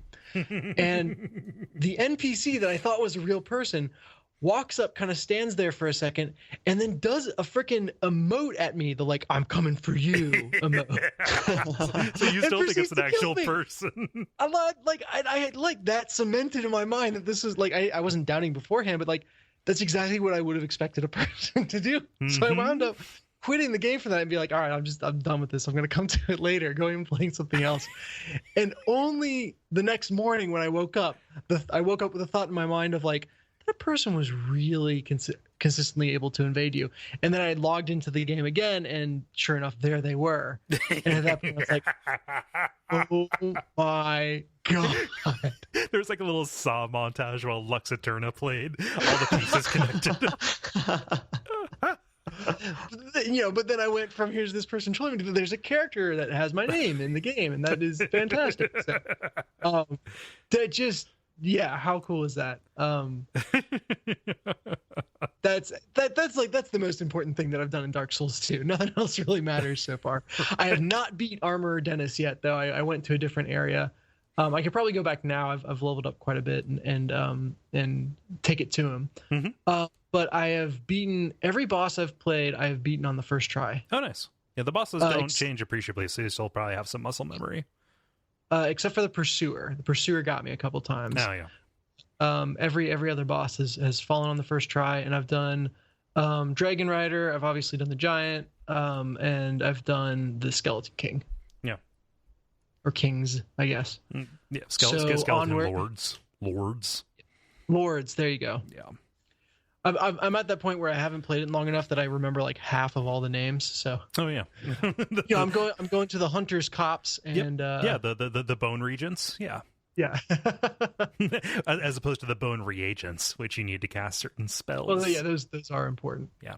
I'm still doing the Hex build. I've gotten the Sunset Staff. Oh shit. Yeah. And I am working my way to unlock the Crypt Black Sword or something like that. It's yeah. You've got to Bonfire Ascetic, the Rotten, in order to get that. Yep. That's a really good Which sword. I can't figure out. Like I could try to buy. I'm not sure what would be more efficient. Just playing through to get the guy who drops the ladder for you, or saving up and buying the ring that reduces fall damage. It's worth having that ring otherwise. Oh really? Yeah. It's a nice to have. Okay. Maybe I'll do it that way then. I'd been going with the thought of like, well, it's fun to play the game, so I'll unlock this by playing the game then versus trying to farm souls. But if it gets something that's good for your build, like there's really not a reason not to do that. Yeah. It's also not an awful lot of souls in the long run too. So I am getting to the point where it's like 2.5 soul levels. Yeah. So that might be the way I go. But yeah, continuing to enjoy that. And I'm curious to like I never really did New Game Plus stuff with the vanilla game. Mm-hmm. And I've heard people say that there's a lot there. So I'm balancing like how much I want to just like camp out on Dark Souls 2, do all the DLC, do a bunch of New Game Plus stuff just to see it, or how much I really just want to sprint through and get caught up. It depends on what you call a lot. I would actually say it might benefit you to like put some time between you, because there is enough new stuff there, mostly on the order of like new NPC invasions, new item placements and stuff like that. Like it would be good to have your memory of the game kind of fade a little bit by playing another Souls game, or playing something else from another series, so that those can be genuine surprises again for you when they come back, so it doesn't stick out. It's not as big as vanilla Dark Souls 2 to Scholar, but it's something that is akin to that. Yeah, cool. So that is me, and then I've been playing No Man's Sky, and I'm sure we'll talk about that in a minute. Yeah. Ben, anything besides No Man's Sky? Rocket League. Oh yeah. Anything new in Rocket League? Or are you just saying Rocket League to say you play Rocket League? I play Rocket League. I'm at 265 hours. More Holy shit, aerials, all that stuff. More aerials. So is your aerial game getting more on point? Like what's is there a concerted and mindful way that you actually like practice that? No, but I think over like long period of time it's slowly getting better. But the best aerial game I had is one day when I was like very hungover. For some reason I was very good at aerials that day. But it probably adjusted your reactions enough in one direction that it hit the sweet spot. Mm-hmm. Yeah, but that's all. I don't know. I don't have anything to say about Rocket League that has not been said many times. Yeah. So yeah. So I'll do my non-No Man's Sky game, and that is a game for PC, Steam, whatever, called RimWorld. So okay. I was home over the weekend. I intended to bring my mouse so I could play some Team Fortress 2. Didn't happen. I brought the wrong mouse. So I ended up wanting to play something that was a little bit less action intensive. And I've been hearing really good things about this RimWorld game. Kind of calling it a less depressing prison architect, and that is actually really accurate. It looks and plays very similarly to Prison Architect, but like this is kind of a similar to that in that it is a reskinning of an updating of Dwarf Fortress, which I have attempted but just cannot break. And yeah, I mean, I know that like, oh, there are interface mods, but like this is a really good experience for me now with this game, so it's fine. It is the kind of game where like I'm happy I played as much of it as I did, just like a couple of several hour long binges of it. in order to talk about it on the show. Like there is a definite, like you are like the default scenario is you are you're playing as like these 3 survivors who have crashed on this planet and are trying to set up a colony and survive under these terrible odds. Like one of the ends of the tech tree is like to build a new spaceship to get off of it. Like there's a definite end, but otherwise this is a game that I'm kind of terrified is on my machine, because it is like a SimCity or a Sims or something like that. There is always something new just beyond this, and even more kind of insidiously, you're not really like issuing individual commands to people. Like you can get down there and do that, but you're making like broad kind of like declarations of like, I want you guys to mine this, or I want you guys to clear this brush, or I want you guys to build this, to build this barracks or store this stuff here. And you set priorities for your individual people, and they just kind of go around and do it. As it gets around. And so you're like kind of like adjusting these faders and watching the way the system reacts over time, which is incredibly dangerous, because it is exactly the kind of management game that I just immediately fall head over heels in love with. And so like I was talking off the air about like, I didn't get as much done today as I wanted to, and that's because I woke up and I was like, I wonder if I can like mine out and make like a living space for my dudes in RimWorld. And like I lost like 3 hours today to doing that, and it's like, no, that's not how I'm supposed to spend a Tuesday. Come on. But it's like, I've had a couple of failed colonies, just like I had a couple of failed prisons in like Prison Archetype. Like recently something terrible happened. Your characters, like your individual little colonists, have like a mood meter, like you would expect, but there are also points at which they have mental breaks, right? And if the mood gets low enough, one of the breaks that they have, instead of just like, hey, I need to go and be in a room for a while, or like they go off into the wilderness, is just like straight up go berserk. So my Hulk out. Yeah. And so my best hunter, the one who is equipped with the best gun, decided, and the breaking factor, their breaking point was they had to eat without a table. And like that is that contributes like a negative mood. Yeah, I know, right? It's so trivial, because like it's listed along there with like watched my friend die or something like that, and it's like just like the smallest little thing. Like I had to eat over the sink like a goddamn animal, and then he went like full on like go private Gomer pile, and just like did enough damage that it's like I didn't even realize tables were a factor in this. So it's like I could probably reload an earlier save, but it makes more sense just to kind of roll up a new colony, because I know more now. Like, and I'm not going to sunk cost fallacy this and get beyond it.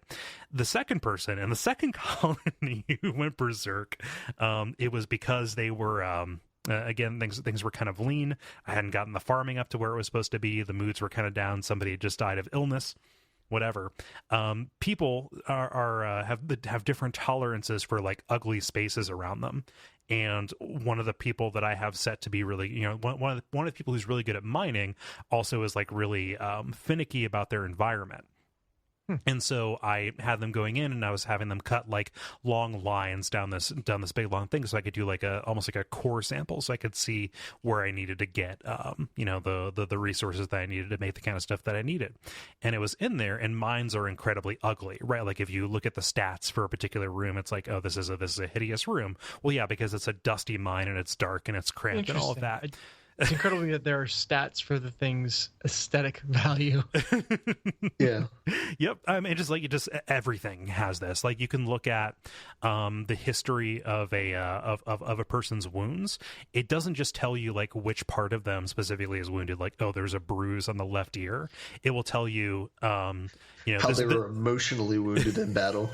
Not quite that, but it's like it will tell you like, okay, so this is a bruise on their left ear from like an ibis like ram's right hoof or something like that. Oh wow! It's like whoa, like it's down to that. It's keeping track of a tremendous amount of stuff. But this person went crazy in this maze of mines, and I'm like, well, they're also really good with weapons, and I kind of want to see how this plays out. Will they get out on their own? Will they get hungry enough to like calm down, because that can happen as well. But they just like them being stuck in the mine meant that their mood would never go back up. And by the time they actually like got out, they were crazy enough to run at the nearest animal and try and attack it so they could eat it, but they were still berserk. And also they weren't really that well armed enough, and they were weakened to where they, basically starved themselves and halfway to death in this mine, walked out, attacked an animal while berserk, and then got killed by that animal. Oh, That sounds like the problem solved itself. But then I had to deal with like the pall that was cast over the colony, as I had to bury the second dead founder in that season. Huh. So like this is a game that I would love to stream, and I want to stream it because like me continuing to play this just means that like, man, it's a hole I can fall down forever. So I would absolutely need to do this in a way that like contributed to some kind of content, because otherwise like this is what a depression game feels like. I'm not particularly depressed, but like that's what it is. Sure. Yeah. But RimWorld, so good. It's early release or early access or whatever, which shrug, whatever. It was like a Kickstarter a couple years ago. People on other podcasts are talking about it like it's feature complete. It feels pretty feature complete to me. It's not like Prison Architect, where it's like we're on alpha 13 of an independent or of an indeterminate number of them. Like this feels like there's plenty to do, and there are no systems that are obviously incomplete. But yeah, it kicks copious amounts of ass. Very cool. Any questions about RimWorld? Are there any stats more obscure than the ones that you've already mentioned that they track? Well, that's pretty obscure. Like ugliness of a cave wall is pretty obscure. Yeah, and it'll even like update like as you are like mousing over different areas. You can turn on like the view of a certain place, and it'll say like, this room feels pretty cramped. It tracks cleanliness, as opposed to like the richness of an area, as opposed to the aesthetic appeal of an area. Interesting. Yeah. And on down to just, different skills and like what that translates to with the work orders that you can give via the priorities, stuff like that. Yeah, it is a very complex game, and I do not like list complexity as like a be all end all of like, hey, this is absolutely a positive thing. Like usually simpler is better.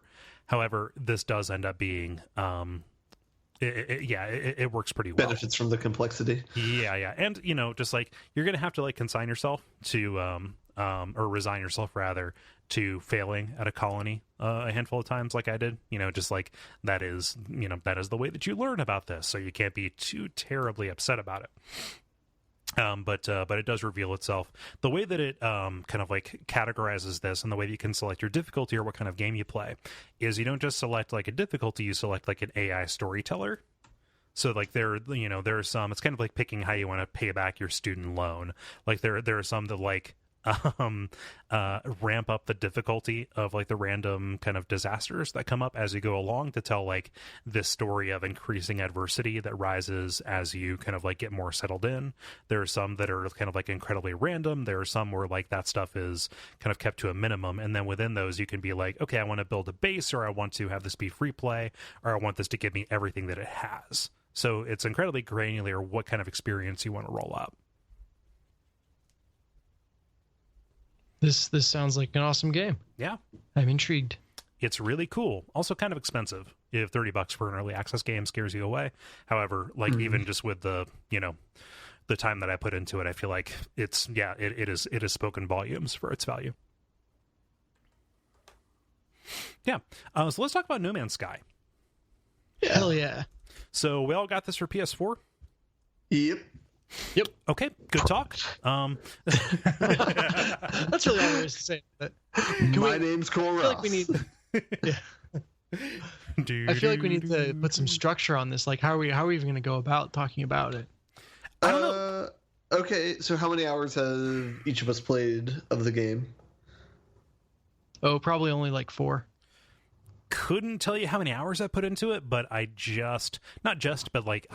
warped to my second cluster or whatever. Like I just recently unlocked the ability to do like FTL travel. Gotcha. Okay. Dennis, have you done FTL travel? I have not. Okay. I have warped like probably 15 to 20 times. So So this is very interesting. I was talking on the No Ducks Sky channel on the Slack. I apparently do way more derping around in this game than anyone else. Like the game for me, in large part, probably the first 2 of those 4 hours was like hiking simulator. I was just kind of wandering around. Ooh, that's a high peak. I wonder if I could climb that. Is it a cave or is it just a hole? As opposed to my first 2 hours, which were testing the limits of how I could piss off the Sentinel simulator. They do not like that. Ooh, no, they do not. Okay, so let's describe our homeworlds. Maybe what did your homeworlds look like? Oh God, homeworld, like the one I crash landed on. Yeah, the very first world for you. That was incredibly radioactive. So Really? like hostily radioactive, actually. Like it just, I was like, oh, so I just like constantly have two life meters that are always going down that I have to manage. Mm-hmm. Mine was also semi-radioactive, perhaps not hostilely radioactive, but yeah. Interesting. Mine was incredibly friendly. It got a little chilly at night, but it never did enough to actually do any damage to me. It was like kind of rocky, deserty type terrain with lots and lots of canyons. Not necessarily cave systems, although there were some, but very canyony. God, I love I love a cave system. I love them until I started getting lost in them, and then I love them a little bit less. But yeah, have you guys done any caving? Have you done spelunking? I mean, I've walked around inside of caves, but I don't know that I've done anything that is like a different verb set. Okay, yeah. That's basically all I'm asking. None of my cave systems were deep enough to really be like at no point was I in a cave where I could not see the exit to the cave. And that was either because it was just too shallow or there were multiple exits everywhere. So if there might be another cave system under the surface of this world that I'm not getting to, but like I said, very friendly place in general. Yeah. The nice part is you never end up going too terribly deep. I'm sorry, Dennis, I interrupted you. No, you're fine. I choked on my own spit it there, so it's good that you stepped in.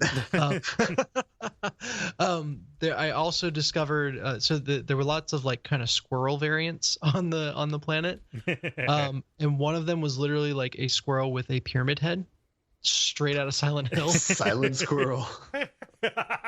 Like I uploaded a picture of it to Slack, but it's like it is a pyramid head squirrel. It's just what it is. How did it move?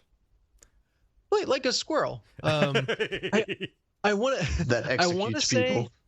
Like trying to back into what might have created this. I think it's just like a really large, overpowering beak on it, but there's no visible head for the beak to go on. It's just like a neck and then a giant triangular beak that looks like a pyramid head. So it's kind of like you can look at a picture of a toucan and be like, oh, it's a bird with a big ass beak. You look at a video of a toucan, it's like, what's happening with this? This doesn't make any sense. That's way too much beak for that size of animal. Yeah, this puts toucans to shame. Fuck you, toucans. Work harder. Yeah, toucans, more like toucans. more like two won't. Yeah. Okay. So, Dennis, it sounds like you're taking the naturalist perspective of this game, or that strategy of the game. Did you find all the animals on your homeworld then? I did, but I did it without specifically looking for new wildlife. I just kind of scanned stuff as it wandered past me and eventually got to the 7 different species of animal that were on the world. As I was doing my own exploring. The other thing of note, there was a piece of, what is it, flora or fauna? Flora plant? Yeah, flora. Yeah, a piece of flora that was like a cattail like plant, except it would whip you with electricity when you got too close to it. And this leads into how much I play this game while I'm not playing it. I was thinking about what should I call that when I was working out the other day. I think I've landed on S&M, so ESEN or ESUNEM. Yeah, S&M. I would have called it Cato One Tails. That's pretty good. But the first couple times I ran into that, I just, for whatever reason, kind of backed into it or did not see it actually hit me. Mm-hmm. And so I would just hear this like, and I lose health. And I'm like, what the hell? What? Who? Where? What? And then like it took me 3 or 4 times before I realized that it was this like plant doing it to me. Because taking damage in this game is actually really rare. Like it's a pretty jarring experience. At least it has been for me when I have not like intentionally pissed off the Sentinels. Well, once again. Mm-hmm. Yeah. So I was initially like, is there like a sniper on the hill somewhere? What the hell is going on? Yeah. I had a very kind of tense moment where I was I'm still kind of in a dinky starting ship. Like I have no confidence in my ability to do any kind of real like dogfighting, even though I would really want to, because that is a fun kind of game. I was leaving a planet and some pirates had gotten to me, and it's like oh boy, I can't go into warp or whatever, the jump drive or toggle throttle or whatever it is. There's a space station nearby. I wonder if I can just like jog as fast as I can there in my ship. And like I had like one little like hull integrity thing left as I like breached the lip of it and like got inside and like calmed down. And I think that's where my ship still is actually. Like I don't know if that repairs over time or if I need to like wheel and deal for something that'll kind of repair it. Like very little of this game is actually explained, which is to its benefit, but like I feel like there are things that it is trying to tell me but very ineffectively, as its kind of interface kind of doesn't know what it feels like. It is not prioritizing the kind of information that is like really useful to me at any given moment, and that's probably just me needing to kind of like catch up to it. But like that has been a little bit of a problem for me, is like discoverability of like even the basic loop, or not the basic loop because there are several ones, but like the possible basic loops that this game could kind of like follow, right? Yeah, it's definitely a game that benefits from playing with like a guide in hand or like a wiki in hand. Yeah, I would say some of the things that they don't explain go to its detriment, like the Atlas path, for example. Mm-hmm. I do not think that is a good game design decision, where it's a binary decision that they do not explain on the very first planet that's easy to miss, that determines how the rest of the game plays for you. Seems like a bad idea. Is there any downside to taking the Atlas thing? Because like I want guidance, right? Or I want a guidance when I pick that up. But like, can you just walk away from that at any time? I did not accept it because I didn't know what it was. And so by the time I realized what it did, I was too far beyond that. So, wow. Yeah. But it's one of those things where it's like there was no explanation for what it was or what ramifications it would have. I mean, apparently you can still get Atlas passes without having to accepted that path, but that seems kind of like it's just a weird design decision. That seems like I wonder if you'll see the red floaty thing again and get a chance to opt in again. Yeah. It seems like that should be something that is like at other kind of similar crash sites, or like, the main thing that I've been doing in this game is actually like doing very low passes over planets and doing scans and trying to find as many like man-made structures as I can. Either crash sites or beacons and stuff like that, because like that has been kind of the most fruitful way. Like it seems like interesting stuff populates around those, and any given planet is way too big for you to ever exhaust what's there, let alone on foot. So that is the way that I do it. Speak for yourself. Okay. Well, I'm trying. I'll probably lose say the same thing that he says. You can speak for both of us, Kole. Yeah.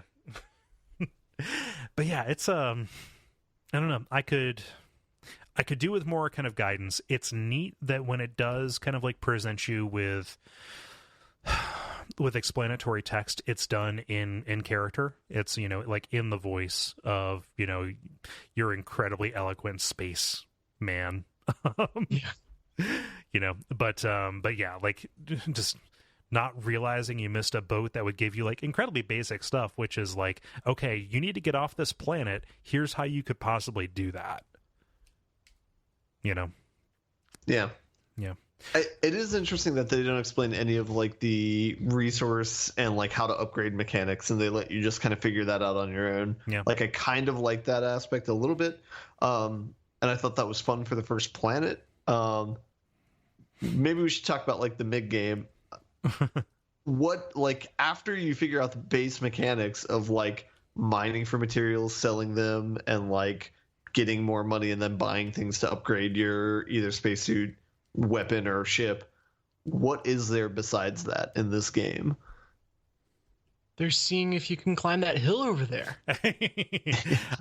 For me, there is, and that is, I want to clarify because that sounded like it came out sarcastic. That is No. not a derogatory statement at all. No, This is, like I said, this scratches a very specific itch that I love. Yeah, I mean, and my answer is going to be very similar to yours, just on a different scale. Like, looking at this planet and saying, yeah, this is a cool, weird, lonely, emphasis on lonely biome. I want to go to the next one and see what that one's like, and see if there's anything new there to see. So as opposed to like, what will getting on top of that hill show me? It's like, well, I can go anywhere.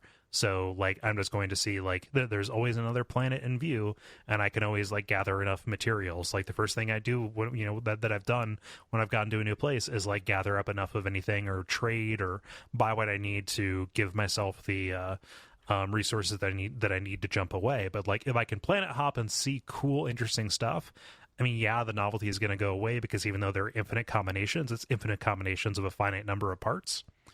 And that'll be a bummer, but that hasn't happened yet. So like, for now, the desire to see more, and also the desire to like kind of game the economy, and also kind of like learn different vocabulary words has kind of like ushered me forward. Yeah, I was gonna say, don't get me wrong, I'm gonna play this game after we're done recording this episode. But my one criticism of the game is just one long grind so far. It does not show you any sort of pacing towards how much progress you have made in the game. Like I have no idea how far I am in the game, and that is my, I think, one complaint with the game is that it seems like there's some information that they should convey to you, and that they do not do that at all. Yeah. See, I think. Oh, go ahead. My other gripe with the game is like a lot of the progression is randomized. So like getting like recipes for certain things, or like getting unlocks for certain things is dependent upon an RNG, and I don't like that aspect at all either, because there's no strategy I can make to try and progress myself in this game. It's whether or not the game wants to give me this upgrade is whether or not I'll get it.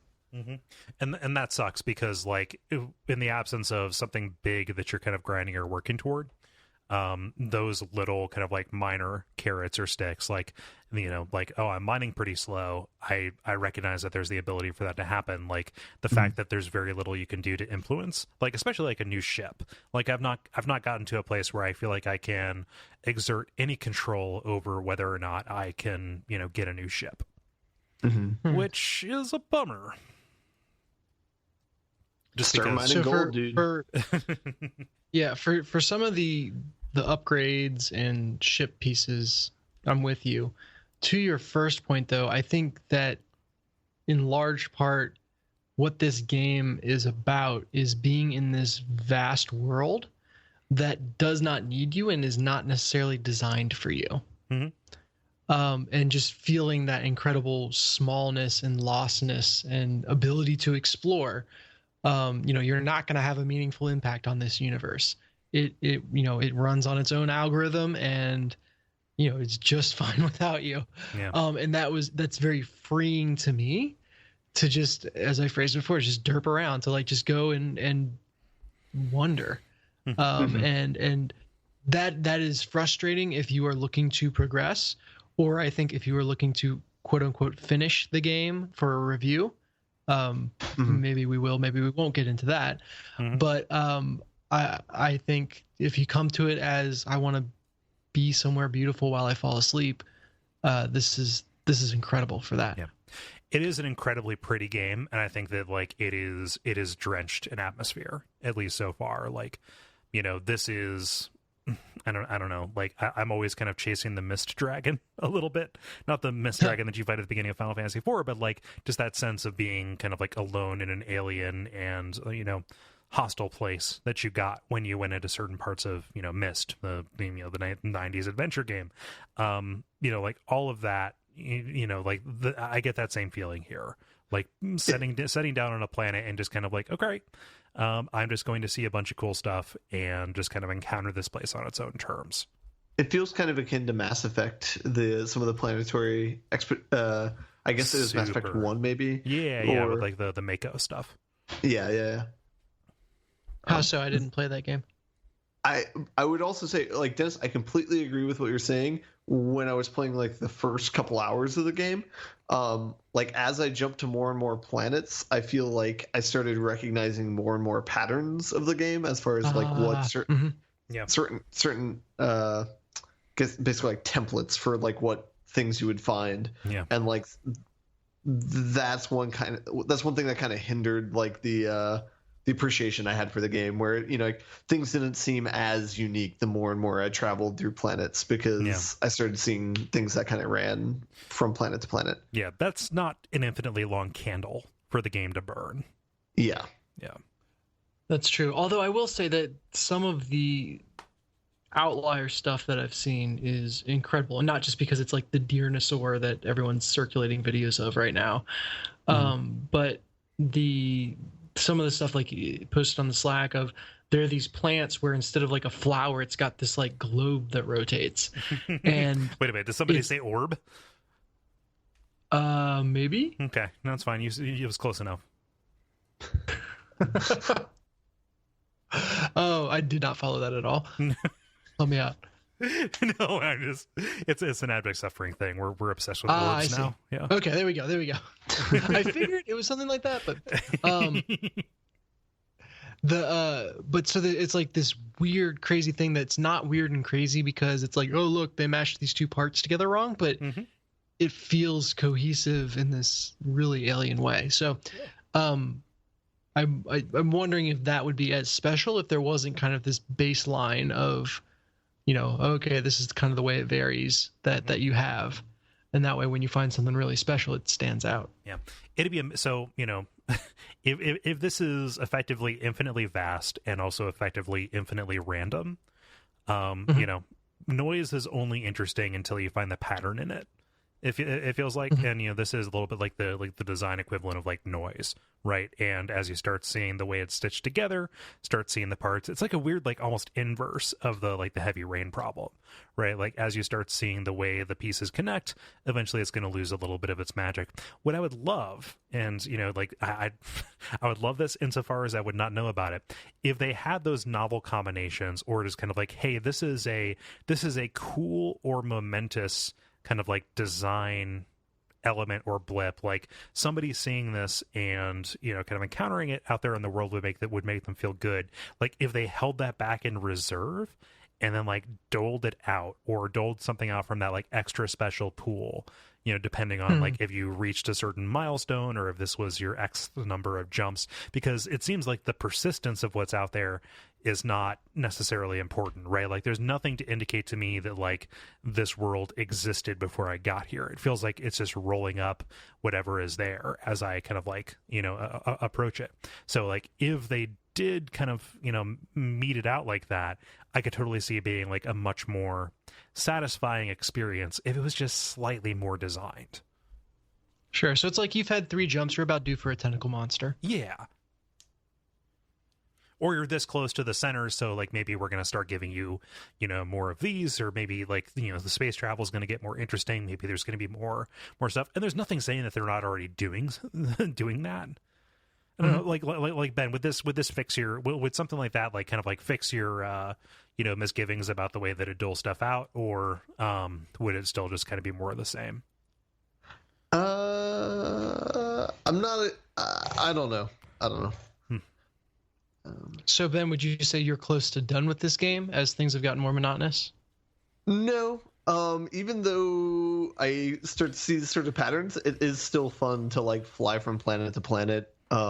It's especially fun to like shoot ships, I think, and get in space fights. Yeah.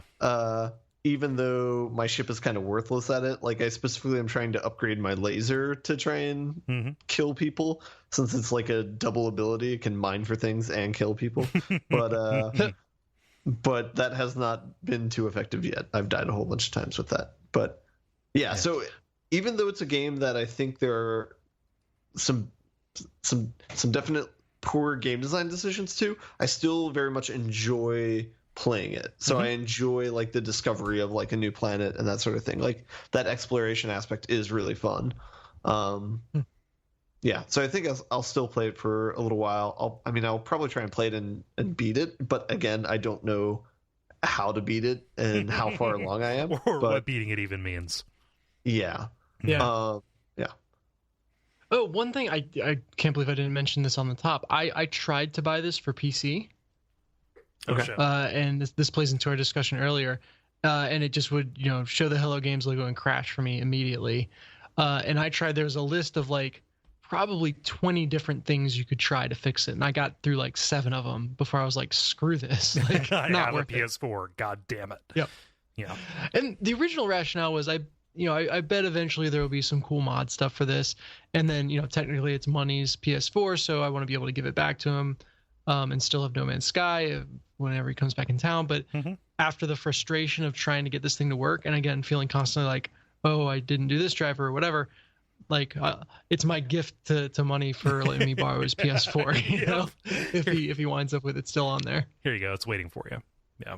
Yeah. Exactly. Wow. So yeah. So that just a random point for on top. The PC version is completely broken, and I'm sorry for anyone who's trying to play it on there. Unless you're one of the magical people who is somehow rolled it up. I see people playing it on Steam. So. Oh, really? Yeah. I mean, I just a couple of minutes ago got somebody signing on as they were playing it. Oh, there you go. Yeah, I'm not watching them. I just get the bloops I think of this as a living game that will receive updates. They're already talking about adding space freighters and base building. And I imagine that it's one of those things where every couple of months there will be some new shiny to experiment with in the game. Yeah. So part of why I wanted to get in on it is I think, one, I was really excited for it, but two, I think it'll be fun to experience that as this game evolves. I think that it will reach a much higher level of polish than we've seen. Yeah. And given that the mobs do not reach and hang the developers over the PC stuff, I think it's an amazing team that's already done something absolutely incredible, and I'd be interested to see what they can do with extra time to kind of iterate. I feel like I've benefited from walking into this with almost no expectation. If I was, like I've seen like list of the features that are missing from the game, and it's like, I don't know, like I don't miss that.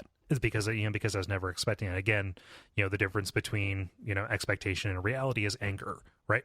So I feel like I had a pretty good approach to it. I'm sorry if anybody like came to this and is like thinking like, why are you not talking about the fact that XYZ is missing or it doesn't work or it's not like in the videos? Like it's just not part of my experience. And so like getting down to this incredibly kind of like almost meditative survival kind of thing, like first person, like economy simulator, which is what it's ending up being, just reminds me of like a cross between like Myst and Free Space, which is like a pretty good place to be because those are actually really good games.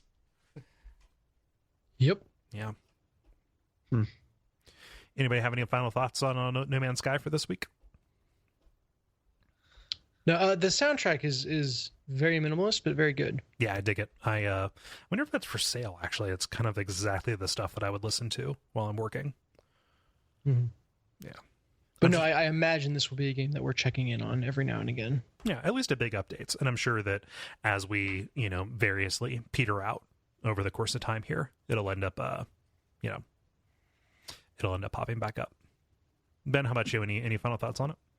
Yeah, I was going to add something about the soundtrack because I know it's like a single band did a lot of the soundtrack, and they actually performed at the Video Game Awards a couple years ago in Vegas, so I got to see them. But yeah, I would double down and say the soundtrack is really good. Yeah. Cool. So with that, are you guys ready to button it up? Yeah. Okay. Thank you, Ben. Wait, I want to ask one question though. Oh, okay. Are you guys disappointed by No Man's Sky at all, or are you happy with how it turned out? I followed it tangentially, so kind of I'm in Cole's camp where I didn't have that high expectations to start. Mm-hmm. So I've been very happy with it. Yeah. Okay.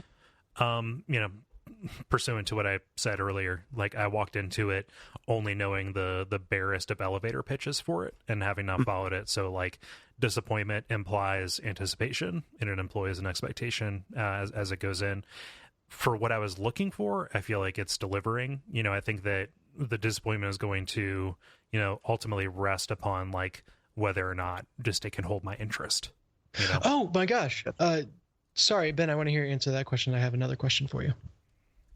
Okay, I will just real briefly say that I think it's a $20 to $40 game, so I was slightly disappointed by it, because there's no narrative, and I don't think there's a lot of things. There's some things that I think it should convey to the player that it doesn't do, and so I'm disappointed by that. But that's all. All right, what were you gonna say? Cool. Have you guys been naming things, and if so, what have you named them? Following up from last week's multiplayer. I have not named anything yet because I prefer the canon names since it has like a fixed culture and rules to it. I don't want to like mess with that at all. The canon names are actually pretty good. I might See, start. I want someone to know like I was here. I put my stamp on this. I did like that you can actually report names or whatever if they're like inappropriate as a way to kind of like filter like terrible decisions being made. So yeah. The soundtrack is actually available on iTunes. It's No Man's Sky Music for an Infinite Universe. The artist is 65 Days of Static. It is $12, which I will happily pay right now. Because it's under the $20 mark. No, because that's what I mean. So like this has all of the hallmarks of what I want, which is most of the tracks are more than 5 minutes long, and some of them get up as high as 12 minutes. So for this kind of like ambient, moody kind of music, like I want something that's gonna like settle in and just kind of be there. So yeah, that's great. This is functional music for me. Yeah. Okay, so that was a false alarm. Button up. Are you guys ready to button it up? I'm not ready this time. No? Okay. Yeah, apparently we lied to you last time. I know, right? I don't know who I can trust. Been burnt before. Whew. All right, let's button it up. The credit. All right, thank you so much for listening to the show. It's been a lot of fun. Let us see here. If you want to help us out, really the best thing you can do is tell a friend. Honestly, like we say that, I don't know, if us saying it again and again helps out. But even just like, hey, if you know somebody who likes video games and likes podcasts, and you think we're funny and you think we're sharing, like saying like, hey, here is an episode of a show where they talked about this game that you really love. Or here is something that we thought was really, or that I thought was really, really funny. Just kind of like something like that. Even that small little interaction helps out a tremendous deal, along with ratings and reviews on iTunes, and also checking out our various kind of monetary ways to support us, either the Patreon or the tip jar, and you can find those on Duckfeed.tv. I'm trying to think if there's any like big stuff. If you like to plan your travel out, there's going to be another kind of like network kind of thing in the middle of October at the Portland Retro Games Expo in Portland, Oregon.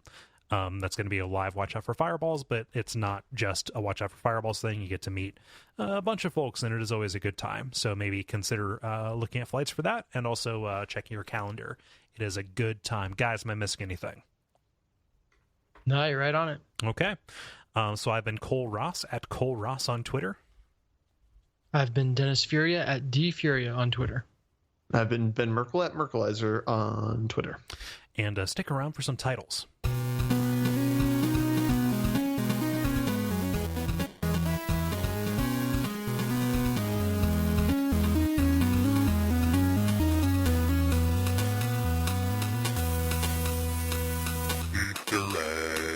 Oh, we didn't have Jala give hers.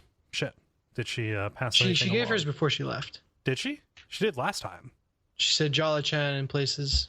Oh no, I mean like her title suggestions. Yeah, Jala-chan in places. Let's hear. Either of you, do you have any that you want to throw in? I had about 4 for a tentacle monster. What's that? About due for a tentacle monster. Okay. I have 4. None of them are punchy to be a title except for one of them. Okay. So I have that's like a diet that ... Okay. I have the problem must be you. I have I didn't even realize tables were a factor. And I have silent squirrel. Okay. Silent squirrel is pretty good. Okay. I also had silent squirrel. I have zombie inflation. We hellbanned Greg. Over clamped. Marketing night. Ham night. Leon loves presidents. And silent squirrel. I like the problem must be you. That plays into the multiplayer. And also I like the just the judgmental tone of that is pretty is pretty funny. Silent squirrel. It's like the cousin to you should feel bad. Yep. Oh, but we did that so recently too. So that's another mark for silent squirrel, I think. I also like Leon likes presidents. Leon loves presidents. Sounds like LL Cool J.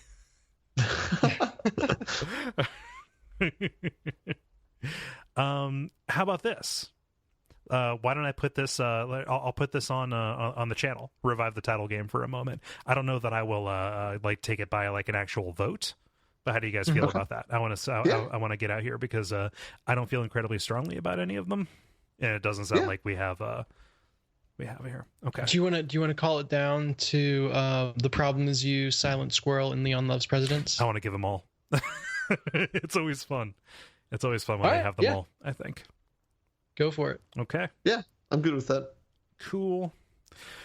All right, guys. Yeah, I'm gonna go to bed.